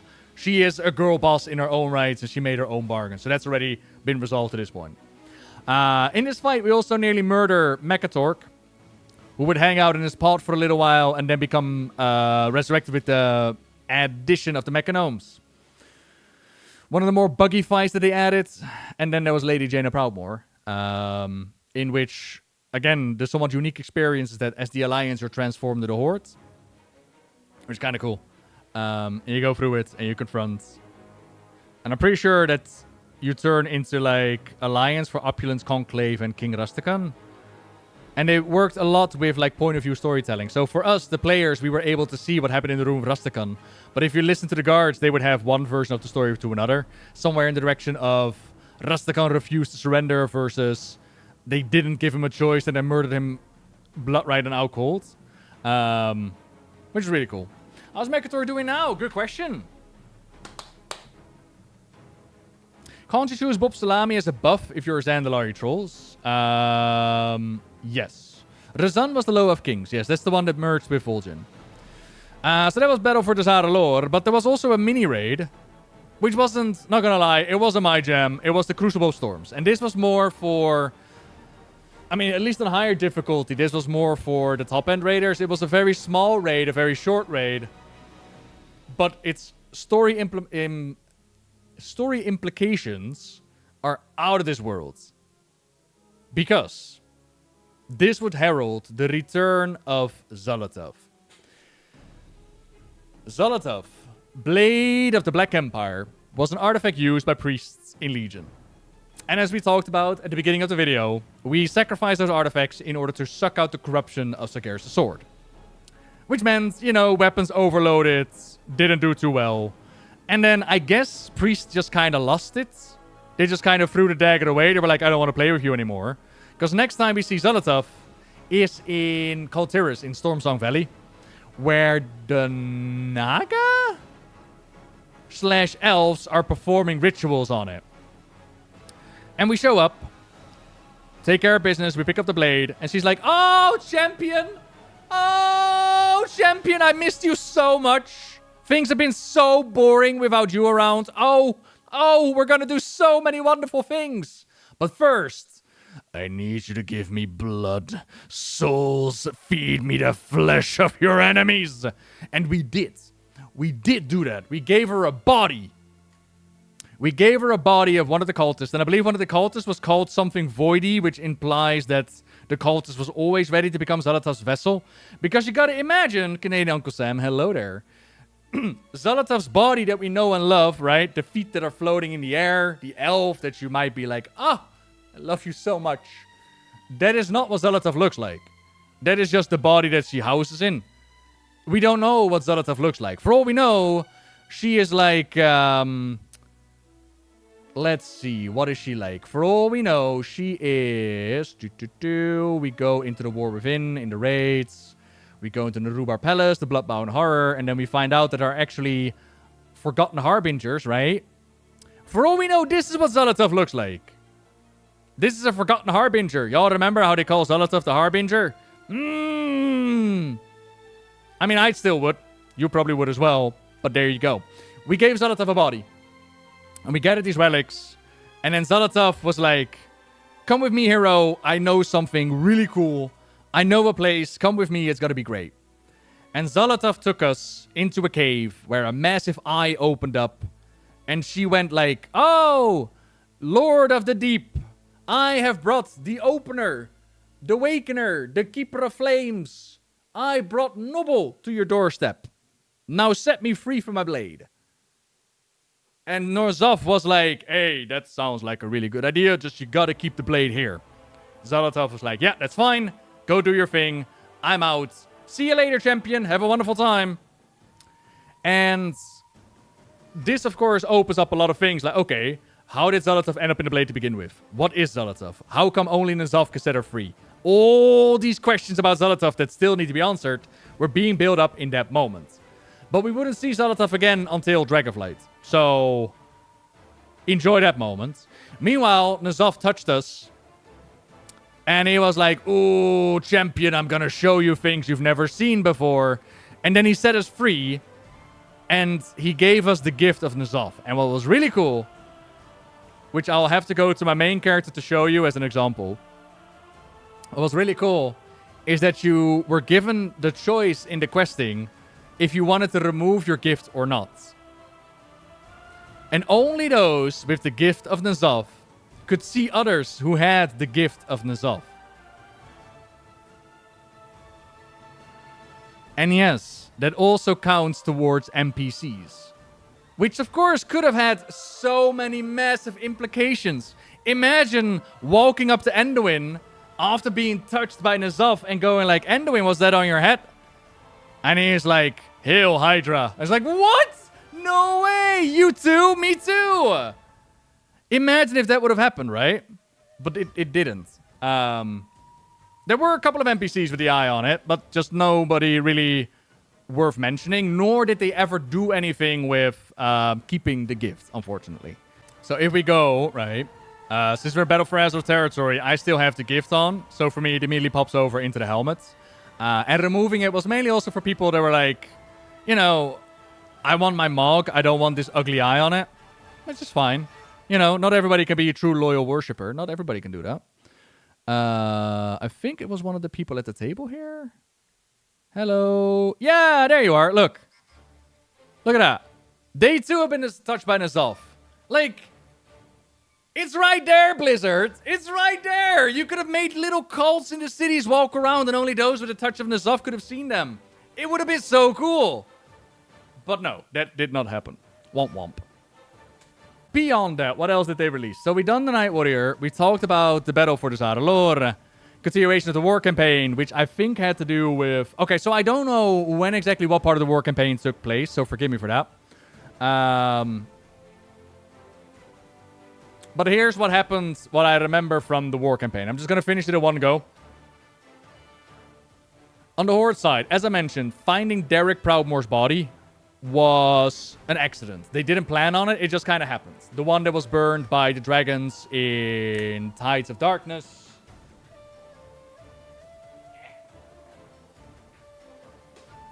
Right? They put his death on the cover, right? Death, yeah. That body was found and then brought back in on death by Sylvanas. Which, for Derek, was like, oh my god, what have you done to me? Like, first of all, impressive that a burnt crisp corpse that has been underwater for like, what, 10 years, 20 years, could still be resurrected like that. That's, first of all, impressive. Second of all, Derek was not happy with it. He was like, what have you done with me? But again, Sylvanas is not the bad guy, right?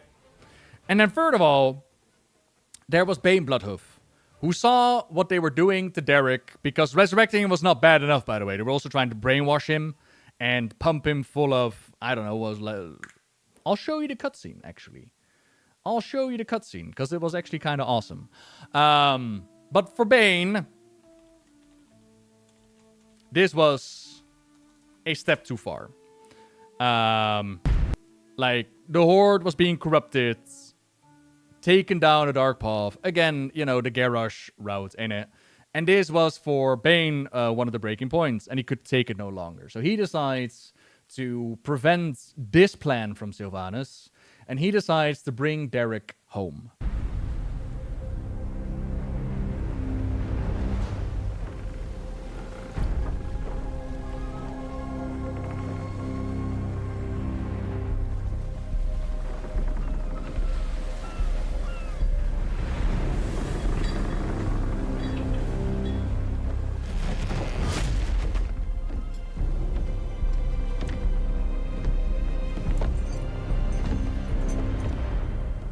Lady Jaina, long has it been since we spoke peacefully in Theramore.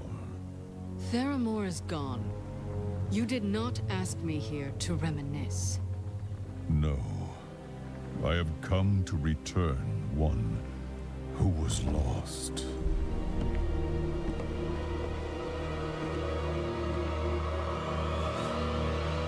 Derek. My own brother. I had thought better of you, Bane. So tell me, is he the Banshee's puppet? Crammed full of blight? Is he the bomb this time? Yes. That was the plan. But Bane took me from Sylvanas before I was twisted to her will. I'm still your brother, Jaina. For as long as stars do shine. Why? The Horde has a sickness in it. We wage war while the Earth Mother dies. We have forgotten what truly matters, and my heart can bear it no longer. Sylvanas will kill you for this. And she may not stop with you. No life is worth living if we cannot be true to our nature. Where did this go? Where did this go? Bane actually having meaningful dialogue and a role in the story. Oh. I return home to take what solace I can in my family. I hope you take solace in yours. Bane. Thank you.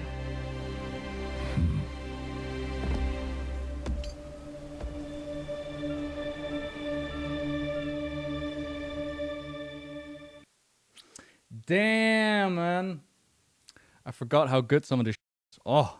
Rogue Undead Girl that hated Undead. Strangely was all aboard the new Horde. Yeah, we spoke about it a little bit earlier, Kralt. The Rexar bit was weird. Soko, hello there.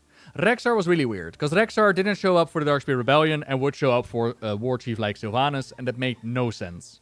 And the dialogue that he had about being pissed off at Jaina, it was really, really awkward and interesting, and like, what are you talking about?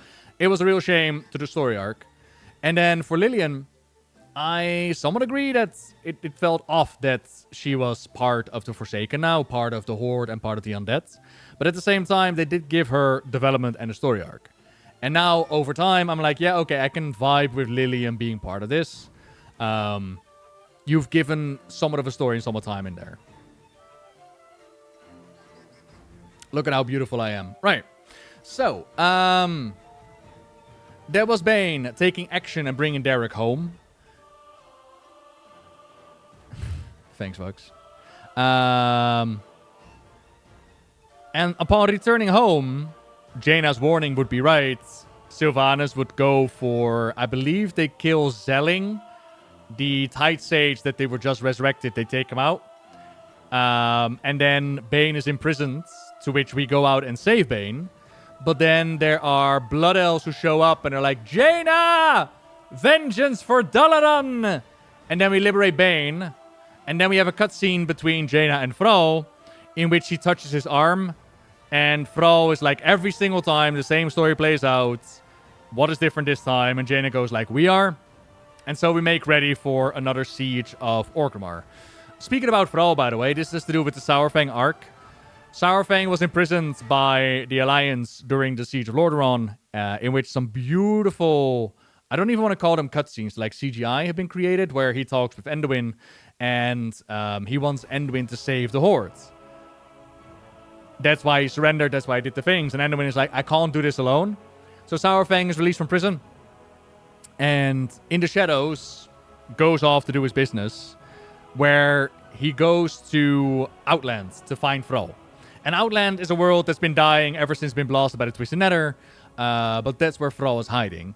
And Saurfang has to talk with Thrall. He's like, Thrall, come back into the storyline. I know that in Legion, you gave up the Doomhammer. And after taking care of Garrosh, you're disconnected from the elements. But come back into the storyline. Everybody miss you. We need to sell some expansions. Come back and you don't get the hide. And then something really weird happens, which I've never really had a proper explanation from.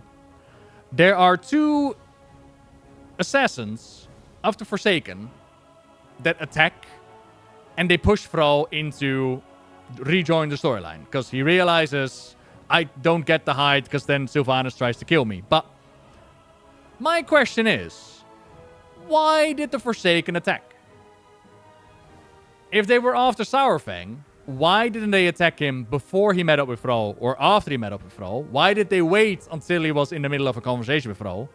And second of all, wouldn't they listen to their conversation? Wouldn't they know, like, let this run out first? If we attack now, we might push him one way or the other. It seems to me that these two assassins were kind of ass. And then there was also the part in the cutscene where he like reveals their face and he sees like a marking on their face. And I was like, back then I was wondering, like, are these Forsaken part of someone else, their team? Are they trying to frame Sylvanas for trying to kill them? But no, they were just assassins. It was just a really, really poorly done assassination attempt. But anyways, Thrall was brought back into the storyline. We don't get the hide, and we made ready for the new Siege of Orgrimmar. I'm trying to think if I remember anything else from the war campaign. Enduin in Battle for Azeroth started to swing a sword, which was counter to his character so far. Up to this point, Enduin was never really good at a weapon. He was more connected to the light, and all of a sudden he was plated up, he was armored up, he was swinging a sword. And they've explained this by saying that previously he didn't take his sword training seriously, but after the death of his father, he felt the pressure stepping up, and now he can wield a sword. Yay! Does that mean he's a paladin? No, he's still a priest. He's just armored up. Who knows what he might be in the future? I personally think that they're building him up to be the paladin of the Vision of Velen, where he's on like this distant world, fighting against the darkness, wielding something akin to the Ashbringer or whatnot. But that's pure speculation. Let's see. We got Nesmir, the Zandalari. We dealt with all of that. Nah, that's pretty much it. What else did we do? Other expeditions we talked about. Kul Tiras human and Zandalari troll allied races unlocked. Fantastic. Micro holidays, time walking, portal rooms, tools of the trade, returns the Brawlers Guild. All right. Yo, Battle for Azeroth was fucking stacked, man. The Brawlers Guild is an amazing solo thing to do in WoW. And I really want them to bring it back to the Warfin as well. And I think they're working on it, but whatever. And they added this storyline in the Brawlers Guild this time around, where there was like this whole court case as to who done did it. And we had to investigate who done did it. And we find out this plot in the background with the Ophidials. And that plot in the background with the Ophidials might come into play now. Now we got like the Karesh and whatnot. Check out the story of the Ophidials if you want to know more. There was like this Ophidial watching us, not just in the Brawlers Guild, but also in the Trial of Style and also in the Voidel starting area. So that was kind of cool. Then we got, on June 25th, 2019, Nazjatar, Eternal Palace, Mechagon Island and a Mecha Dungeon, an arena, Tarn and Gnome Heritage Armor. Oh god, Tarn Heritage Armor. Something's happening in the Shadowlands. I wonder what it is. Island Expeditions, Heroic Warfronts, Mount Equipment Slot and Items, and Flying unlocked. Sheesh. Okay. It's unknown. Like, the video thing is still very much a mystery. Yeah. We're just about to go there, Soko. Just about to go, though. So, Nazjatar and the Eternal Palace. We've spoken about Zolotov breaking free from the Blade, and N'Zoth demanding that the Blade stay behind, and Zolotov was like, alright, fair deal, fair play, I'm out.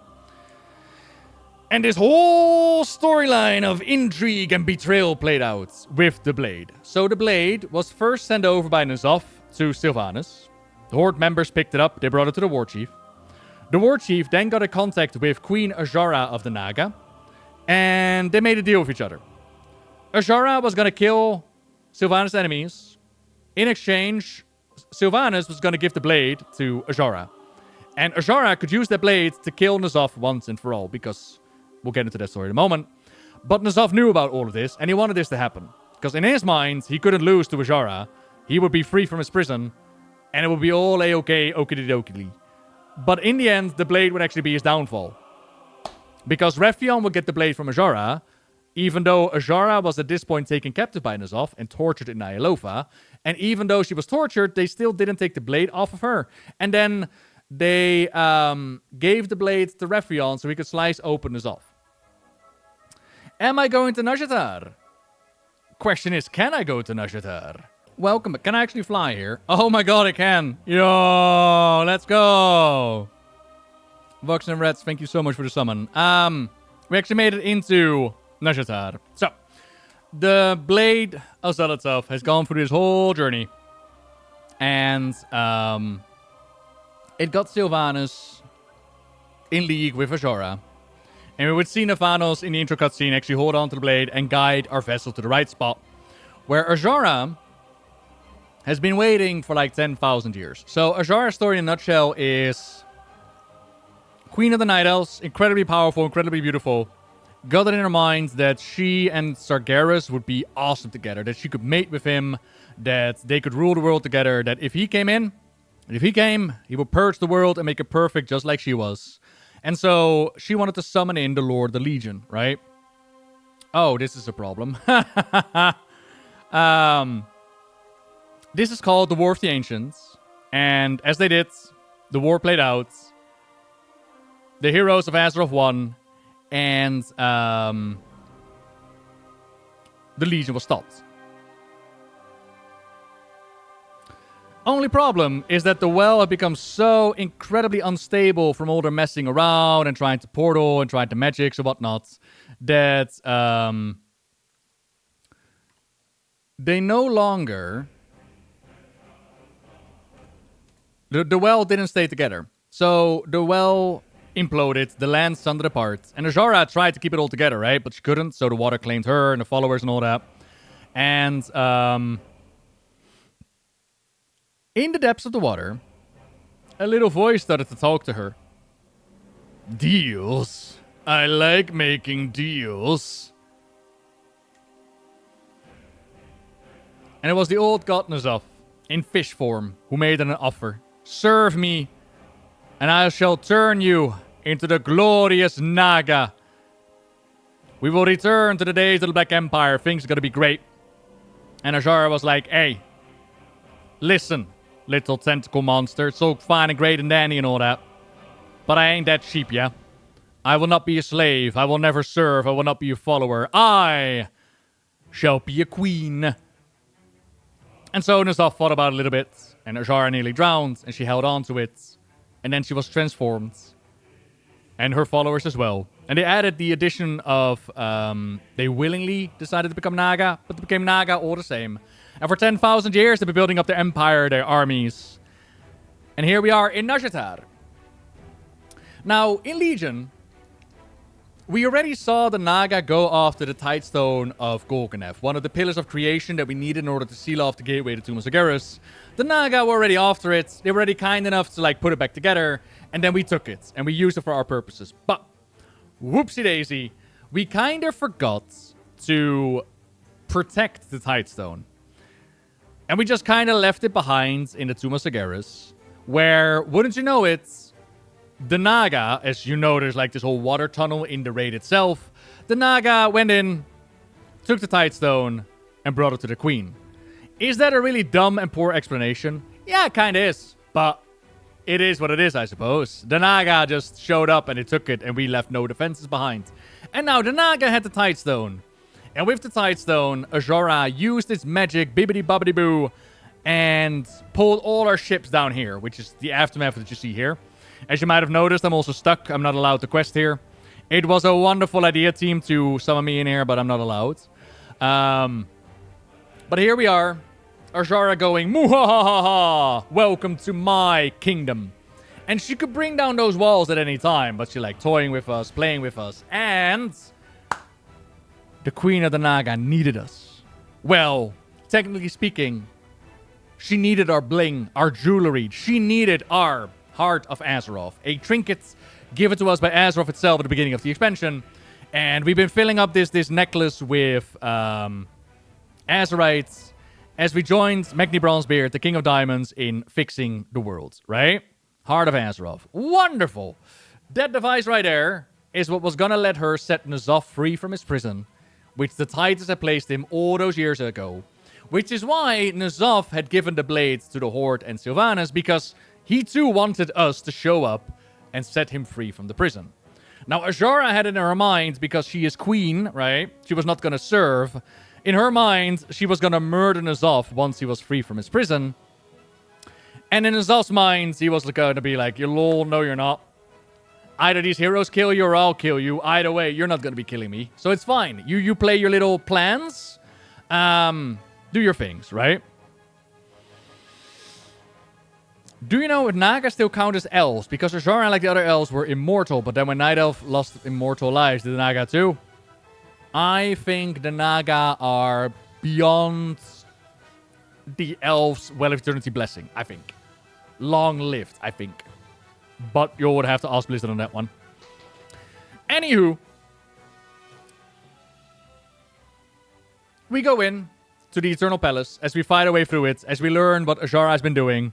And in the Eternal Palace, she does her whole speech like, ha ha ha, the King of Diamonds been made upon. You have done exactly what I wanted you to do, mortals, in one of the more epic end boss fights, in my humble opinion. I really love progressing on Azara, giggity. The fight was a ton of fun. And ultimately, we won, right? We took care of Azara. But did we win? Because then N'Zoth was released from his prison. And what's really interesting is that N'Zoth's release was such a fart in the wind.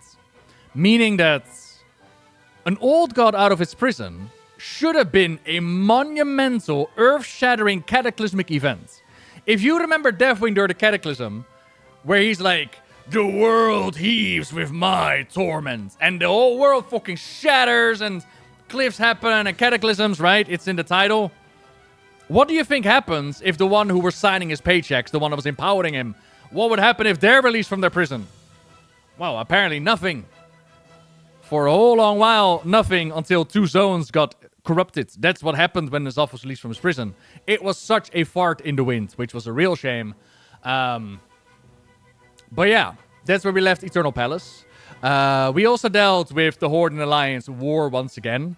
Once again, as you might remember from Pandaria on the Isle of Thunder, where Lorfmar and Jaina had to come together and realize that working together is way better than fighting each other in order to overcome these threats.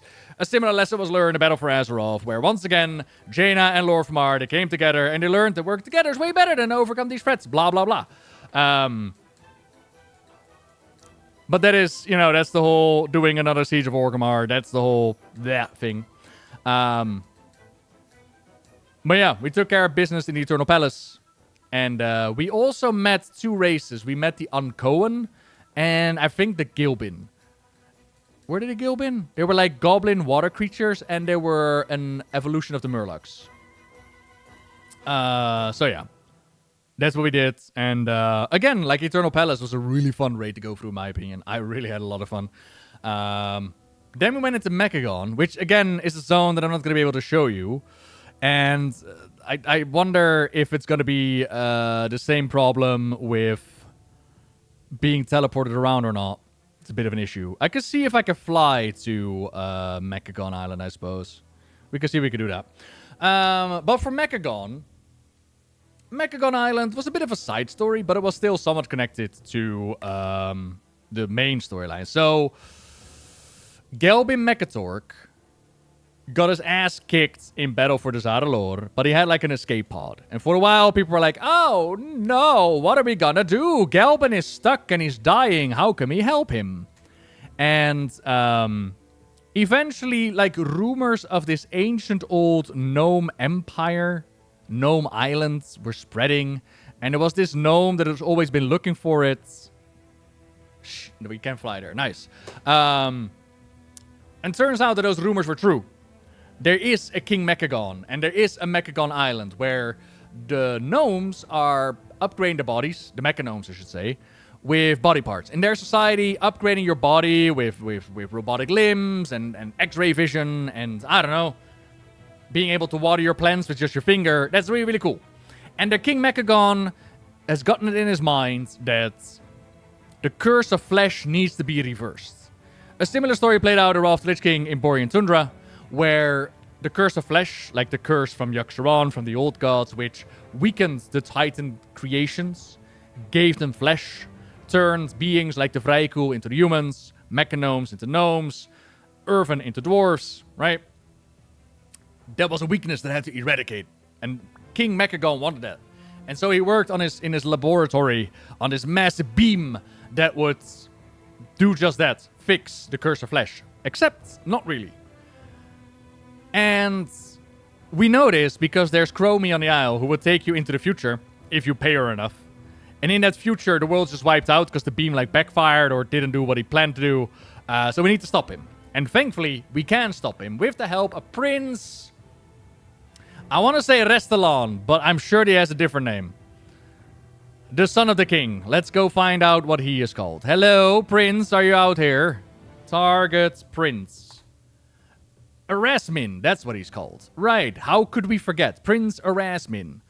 And the Rustbolt Resistance, who worked together with us in order to overthrow his father and stop this future from ever happening. So, on the Isle, we went around and we did like daily things and we gathered spare parts in order to make inventions and stuff.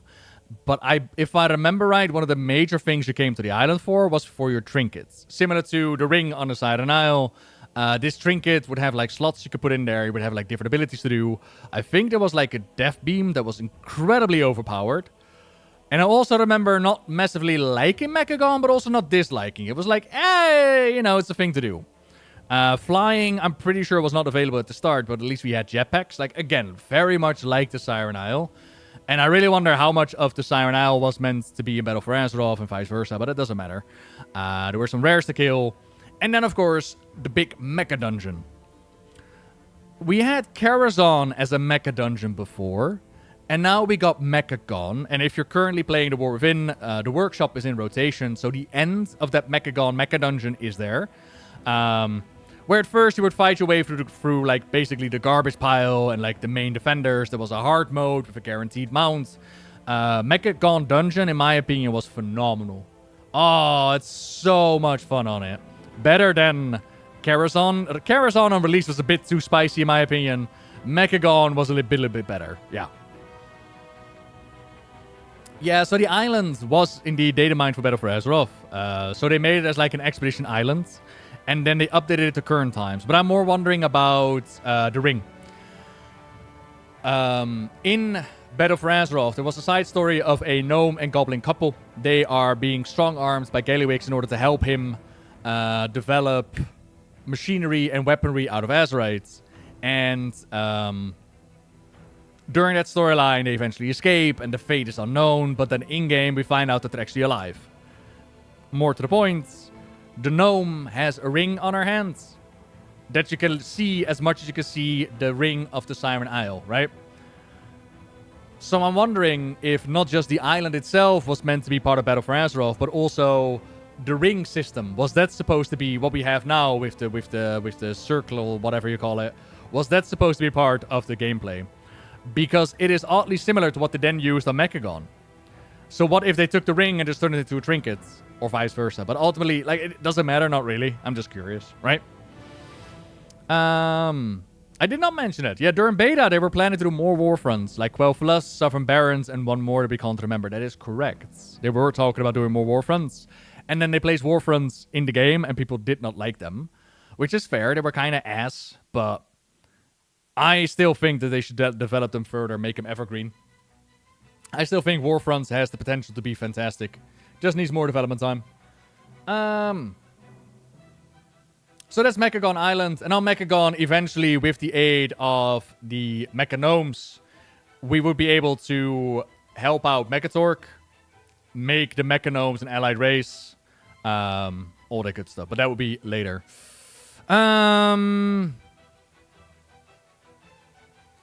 What else happens? So Nashatar, Mechagon, that's all done. Oh yeah. Then we end up in 8.3 on January 14th, 2020. In which we got Assaults, Horrific Visions, Nyalova, the Waking City, Mechanome and Volpera allied races, Worgen and Goblin Heritage Armor questlines, Auction House Revamp, and Battle for Azeroth Season 4. So if I remember right, N'Zoth was released from prison. And the question was, okay, what's going to happen to Azeroth, right? An old god out of its prison, this is going to be huge, this is going to be massive. As I mentioned earlier, if a Deathwing causes a cataclysm to happen, what would a N'Zoth do if they're released? And the answer to that question is that there are two zones that are being corrupted. Uldum and the Veil of Eternal Blossoms were placed on a rotation in which they got corrupted. So we went back to older zones that were already available, and they got a bit of Void makeover. All of a sudden, the area was full-on Void. Alright, well, I guess it's a warm-up. That's kind of cool. Because the way they explained it was that N'Zoth was like manifesting his vision onto the world. In his mind, He saw like a world corrupted and conquered, the days of the Black Empire where the old gods ruled the world. That is what N'Zoth wanted to manifest. And so that's what he tried to bring forth. That was their explanation at the time. And so in order to fight that, we had Rephion, the Black Dragon. Rephion has been out of the story for quite a while now. You might remember how he foresaw the coming of the Legion in Mr. Pandaria. And then he set Garrosh free in order to make the Iron Horde. And then he just kind of disappeared, even though, hey, it is the coming of the Legion, right? But now he's back. And they turned him into a Scholar of the Void, one should say. The corruption of his flight, the Black Dragon flight, has of course always been a stain on history. And during the Cataclysm, there was a rogue legendary questline where rogues would get like daggers and they would follow Rephion as he had just hatched out of his egg. And we would wipe out the corruption of his flight and we would help him with this. So it was a natural continuation that he went into Karazhan, where he spoke with the Spirit of Medivh for a while. He did research on the Void. He found countermeasures, which was great because his brother Ebonhorn from High Mountain wasn't doing too well being away from High Mountain. So the Void's corruption was definitely affecting him. Rephion helped him out with that. We would also empower the Heart of Azeroth further with the blessing of the dragon aspects. In a similar vein that the Dragon Soul once upon a time had like all the powers. Now the Heart of Azeroth was also empowered. In which we dealt with this really badass Void Dragon. Like a full-on Void Dragon. It was really cool. And in the case of Rephion, we went into, I think it was Blackwing Lair. I think. Blackwing Descent. Where this cult was going after the bones of, again, Onyxia and Nefarian. And Rephion was like, nah. You're not once again going to use the bones of Onyxia and Nefarian. You brought Onyxia back 4 times now, 5 times now. Not again.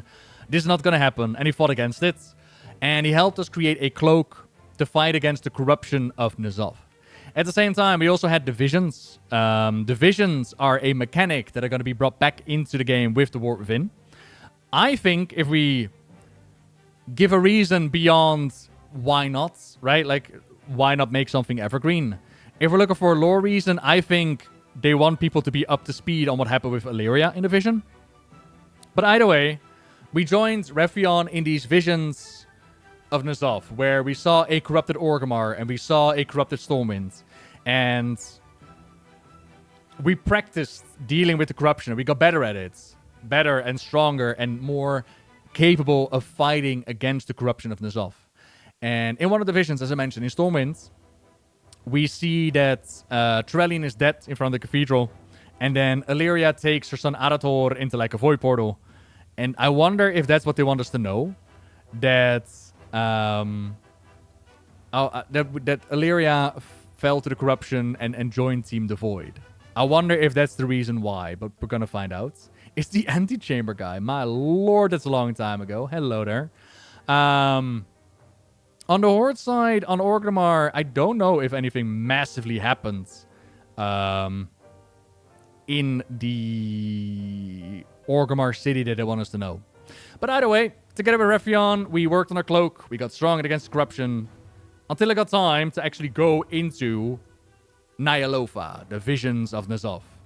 And again, you can definitely tell that we're getting closer to Shadowlands type of storytelling. Because so far, I'm actually quite impressed with how Battle for Azeroth played out. Oh, now that I think about it. Earlier on, we spoke about the Horde war campaign. The Alliance war campaign. Like, the Horde got the Zandalari ships, right? We spoke about how Azara kept away the Kul fleet. Jaina's arc is that Jaina at some point is sent off to be punished in Tross, like this nightmare realm. And her mother constantly gets dreams about Jaina burning in fire, suffering, hurting. And she asks again, like, what do I do? Because at this point, her mother regrets the choice that she made. She knows that Ashvane was not her friend. And Gen says, like, it's never too late to make things right. So she asks us to help out. We go into Tross. And one of the most beautiful moments, in my opinion, takes place where we should actually look at this, because it is actually phenomenal. If you're looking for the video on this one, by the way, Pride of Kul Tiras is insane. Jaina's nightmares. Where are you? All right, Realm of Torment. So we find Jaina in Tros, the Blighterlands, like the Emerald Nightmare, basically.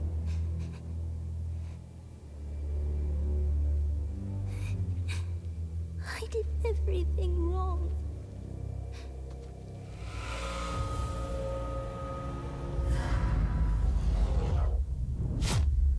We're too late. This entire city must be purged. Her regrets when it comes to Arthas and the Purge of Stratholme. Jaina?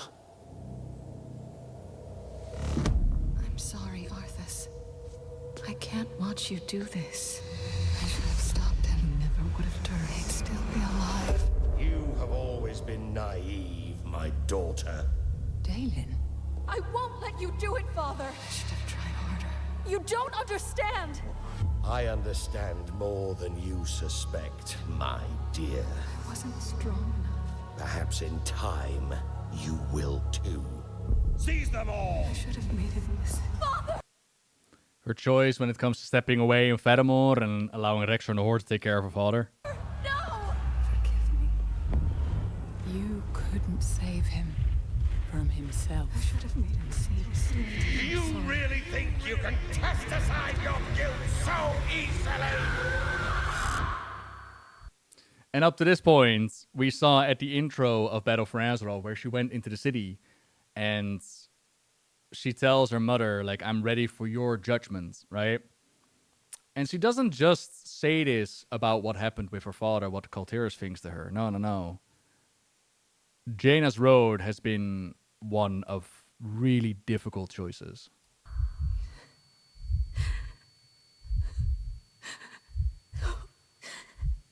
Father. Why wouldn't you listen? Catherine, enforce our laws. The punishment for treason is death.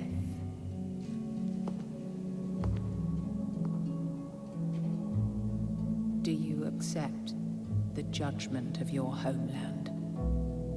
I accept your judgment. And in the background, we can see the ghosts that haunt her. We have a Ronin from the bombing of Fedamore. We have a Kindi.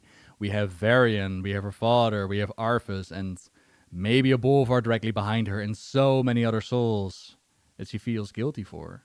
That she tells her mother, like, whatever you say, that judgment, that's what we follow with, right? Mother. And initially, her mother deems her the criminal, sends her away to be punished. How soul-crushing that mother's been. But here, after learning more about the story, about the Ark, her mother is able to step in.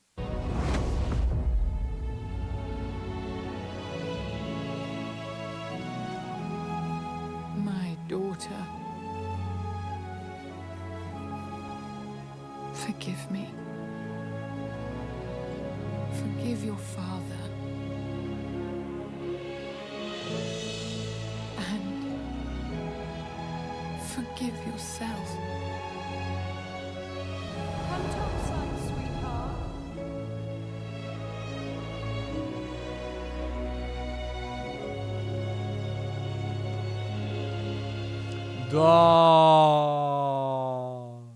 Damn, man. Still hits hard.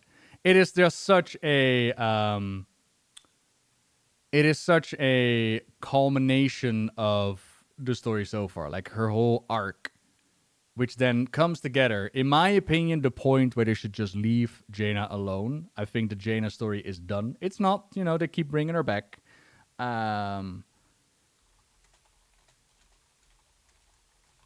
But up to this point, Jaina returned home. You gotta remember how much she was hated. They changed the whole song to be Daughter of the Sea.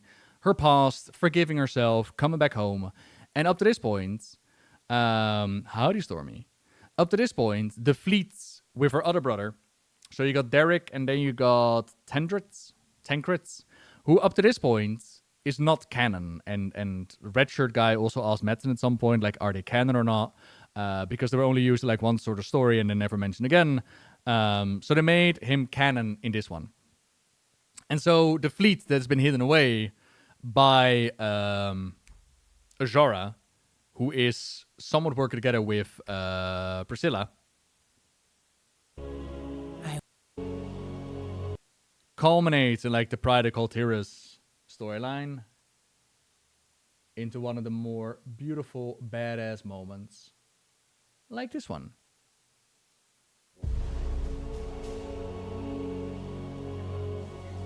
Our harbor defenses won't be enough.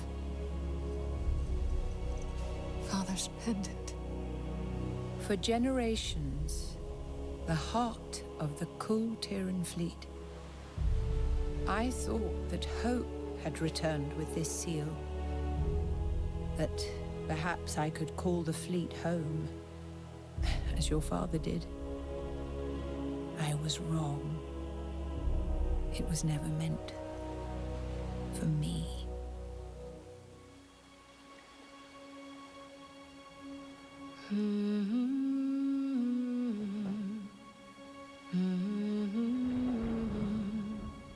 She takes that song that's been haunting her all this time, right? And she takes it back to how it used to be. Like the song of her family, of Kul Tiras. And she, as it echoes out, she searches for her brother, her connection, right? Beautifully, beautifully connected. Oh, okay, I'll stop gushing now.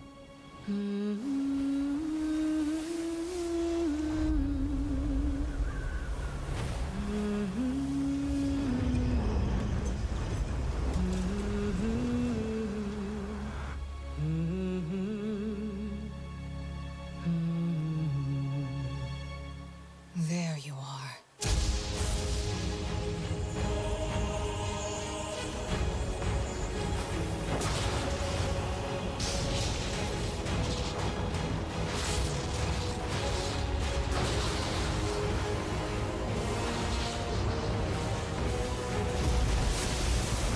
We're home, Tandrid! Captain! Pirates in our harbor! All hands! Let's show them what Kul Tirans are made of!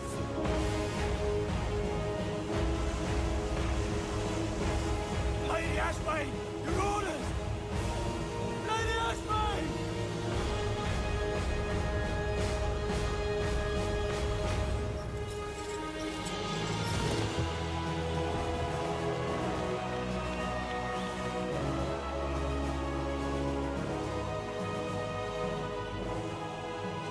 It seems hope has returned. With you, Lord Admiral.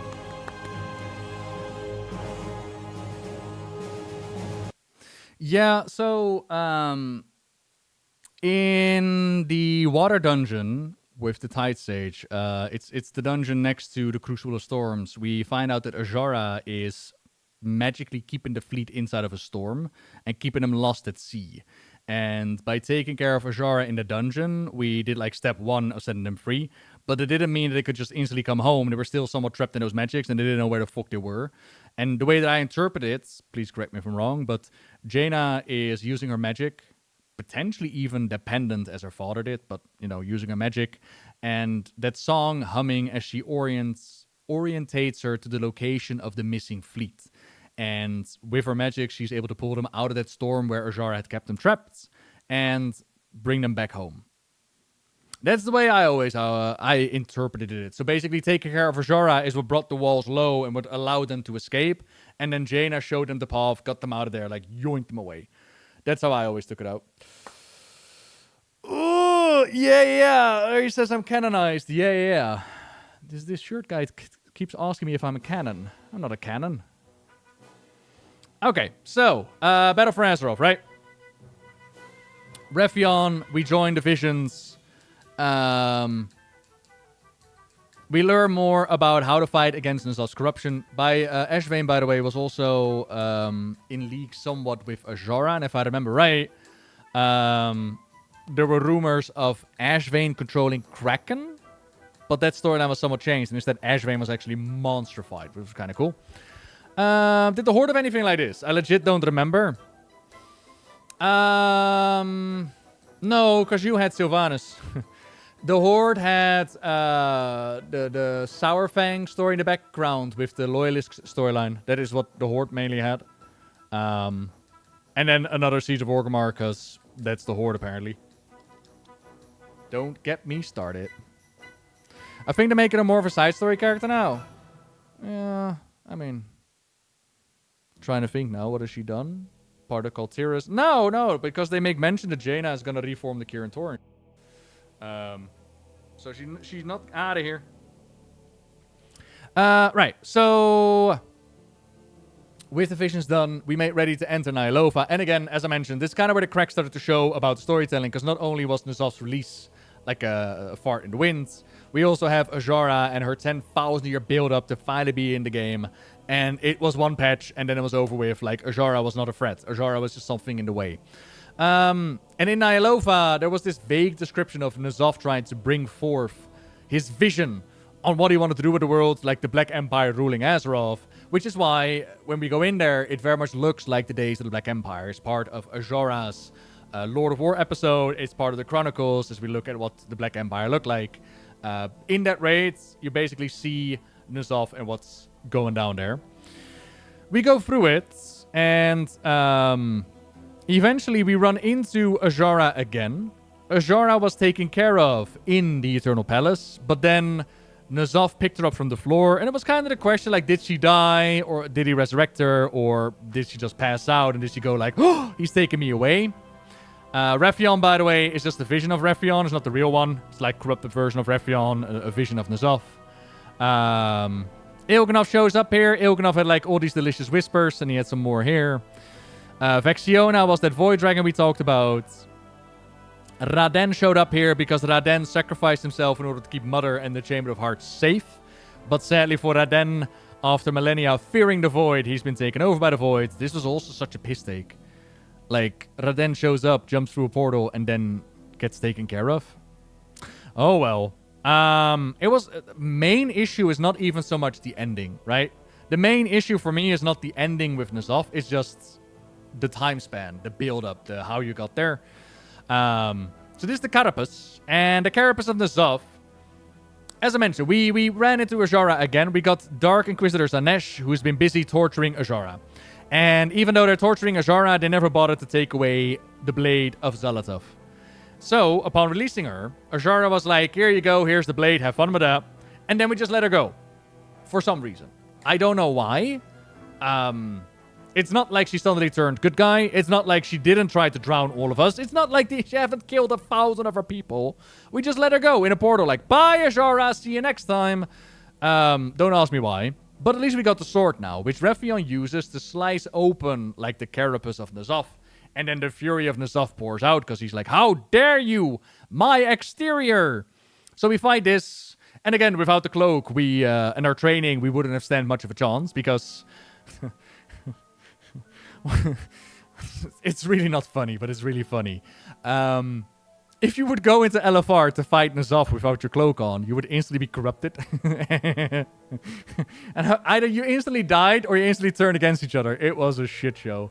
But either way, with her cloak on, we took on N'Zoth, and inside of N'Zoth, very similar to like inside of Yogg-Saron, we were given these visions, which were really hard to see during the fight itself. Because you had to pay attention to mechanics and whatnot. But there's like Deathwing that flies through the sky, and there's also a dialogue between Azara and Sylvanas, where we learn about their bargain with the blade, and Azara is like, treacherous Banshee, do you not know the darkness? Do you not think I know the darkness you're trying to unleash? But all the same, you know, we took on N'Zoth, and he nearly takes over our minds. Let's actually go over the ending of Battle for Azeroth. We might as well. So if you ever imagined how fighting N'Zoth would take place and how that finale would end up, let me tell you, it's a thing. And the thing is, I can kind of smell what they were trying to cook. It's just they didn't cook, and that's the issue. Well, we'll go into that in a moment. Let me open up the cutscene.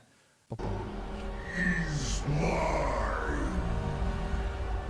Warning, corruption levels approaching 100%. No! You got to keep fighting, champion! Through your flesh, my Black Empire is reborn. Don't listen to his lies! You don't belong to him! You're a child of Azeroth! Actually, I'm an orc. Is your strength! My home is Draenor, actually.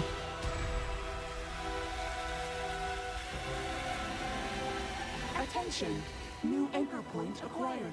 Well then, what are you waiting for? Acknowledged. Firing sequence initiated.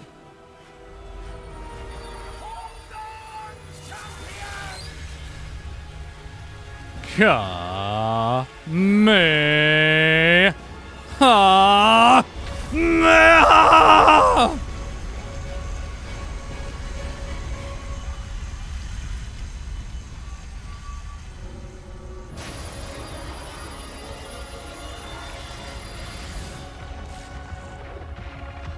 Wow! And the world was saved.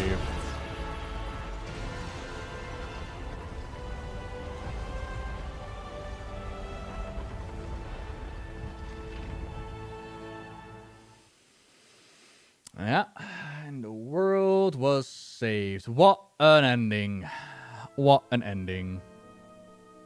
So, N'Zoth, the first old god to be released from his prison since the days of the Titans, manages to corrupt 2 zones and is then taken care of in a patch.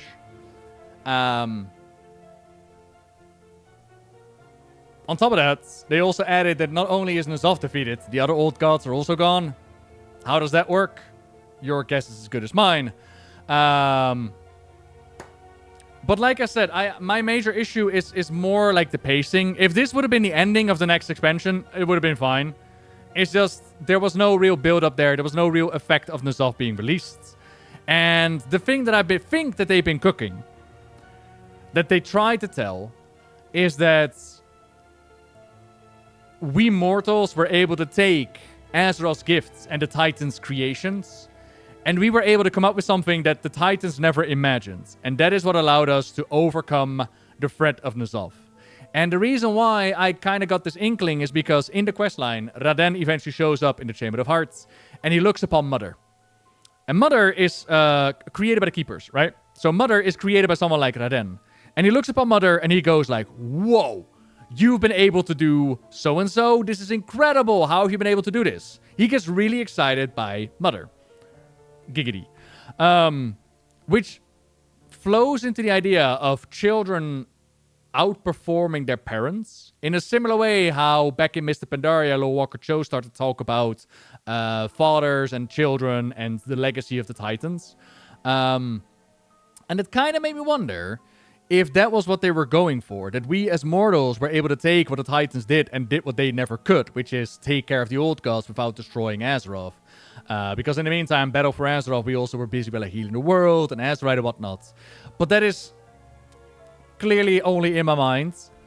The story as it is told is literally just, yeah, we went into in N'Zoth's domain, we laser beamed him, and we cleared him out. And then they also took care of Kafun and Yogg-Saron, which to this day is still really weird in my mind, because when we fought Kafun and Yogg-Saron, we did basically the same thing as the Keepers did back in the day, which is just bash some heads in, right? I mean, don't know what that sounds like to you, but that's, to me, is bashing some heads in, okay? What did we do different than what the Keepers did back in the day that allowed us to take care of those old gods? Is it laser beaming us off in his own domain? Is that like a cascading effect? Is that what happens? Or what seems to be more to the point is they wanted to be rid of the old gods so they could tell the next story. And I would have forgiven that if the next story would have been good. Which it obviously wasn't. So, not only did they speedrun N'Zoth out of his prison, they speedrun it for the sake of Shadowlands. Unforgivable! But we'll get to that we'll get to that when we'll get to that. This is Battle for Azeroth, with ending the Fourth War, as they say, with an armistice between the Alliance and the Horde, as throughout the expansion, they learned that working together, as per usual, is much better. But Thrawn the Whisperwind, the Night Warrior, is like, nah, I don't know about all of you, but I'm not accepting peace, not until I have the Banshee Queen's head. And trust me when I say, surely that will not end in a storyline where she takes a nap and everything is forgiven. That is something they would never do, right?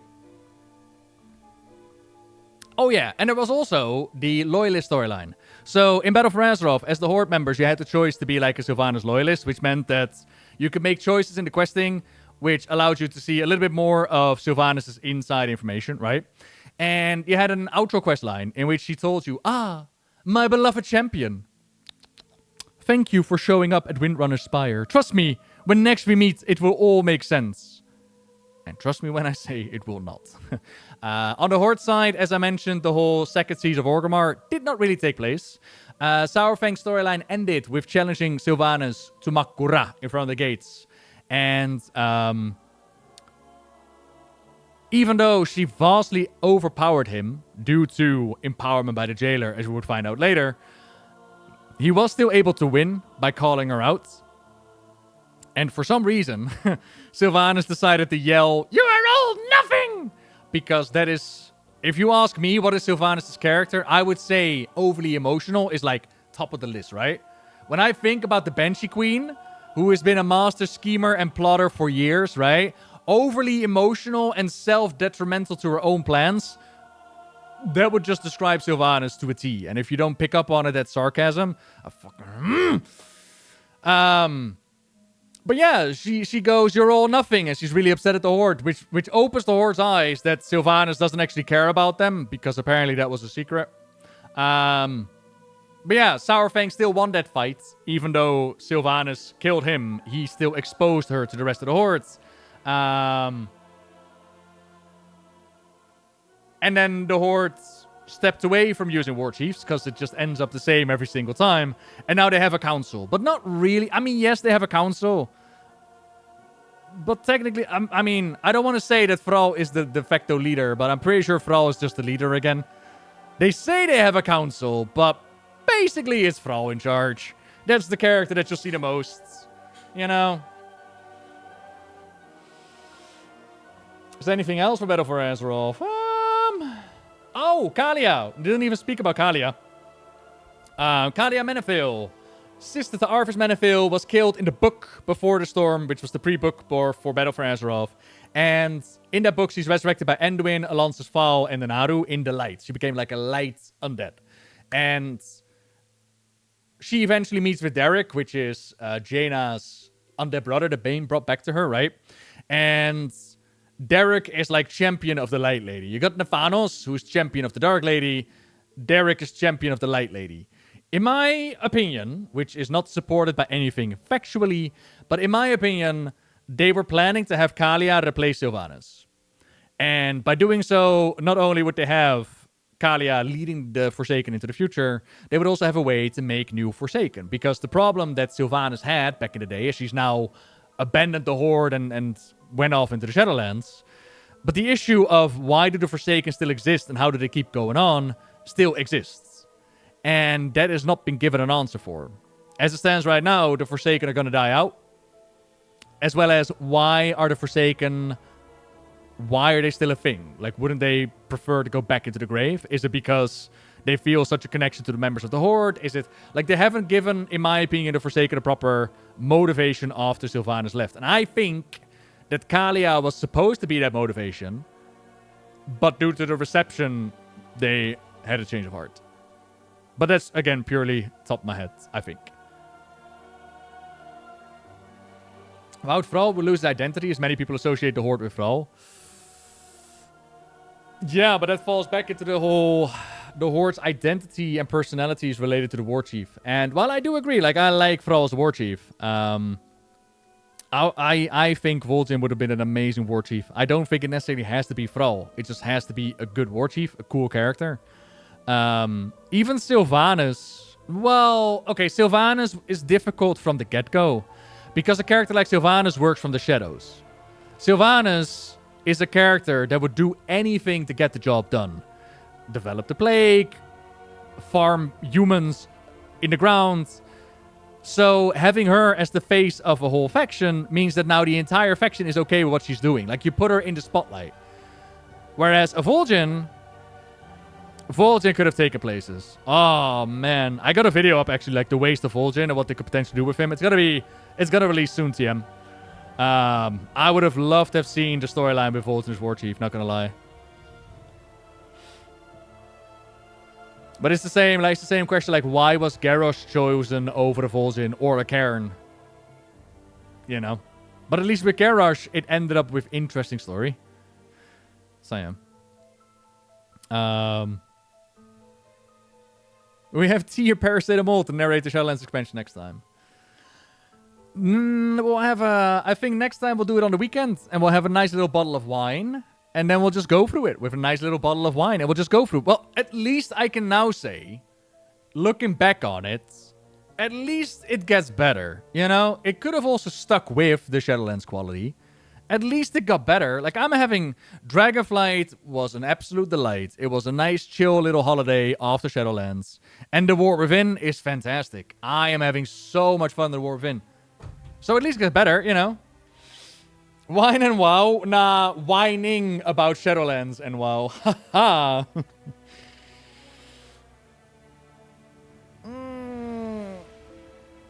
The orcs would not have accepted Cairn as a war chief? I don't know. I don't know about that one. Garrosh was also super ideal, but we all know they wouldn't last unless they went with another story to another window. I mean, that's kind of the issue with Garrosh, though, isn't it? Like, Garrosh wasn't ideal. That was the whole thing. That's why Cairn spoke out. That's why Vol'jin spoke out. That's why Garrosh himself was like, Frau, you know I love you, hubby, baby, but, I'm not the orc for the job, am I? But I think why we went with Garrosh is to have a counter to Varian. So, Frau was the peacekeeper. He was the one who was able to sit at the table and chill, right?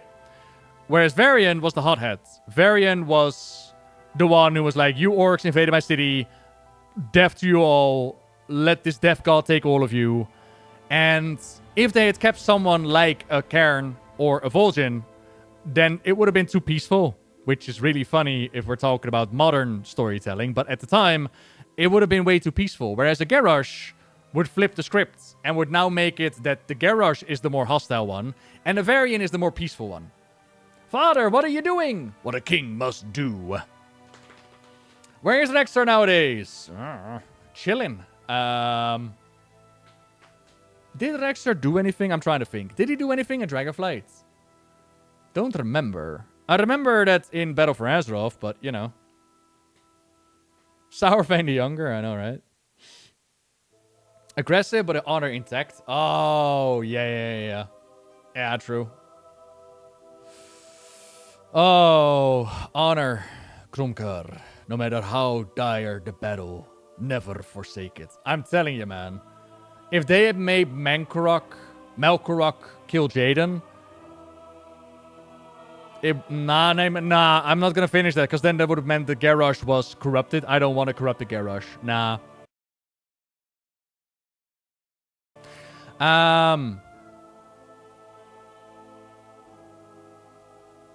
Let's see.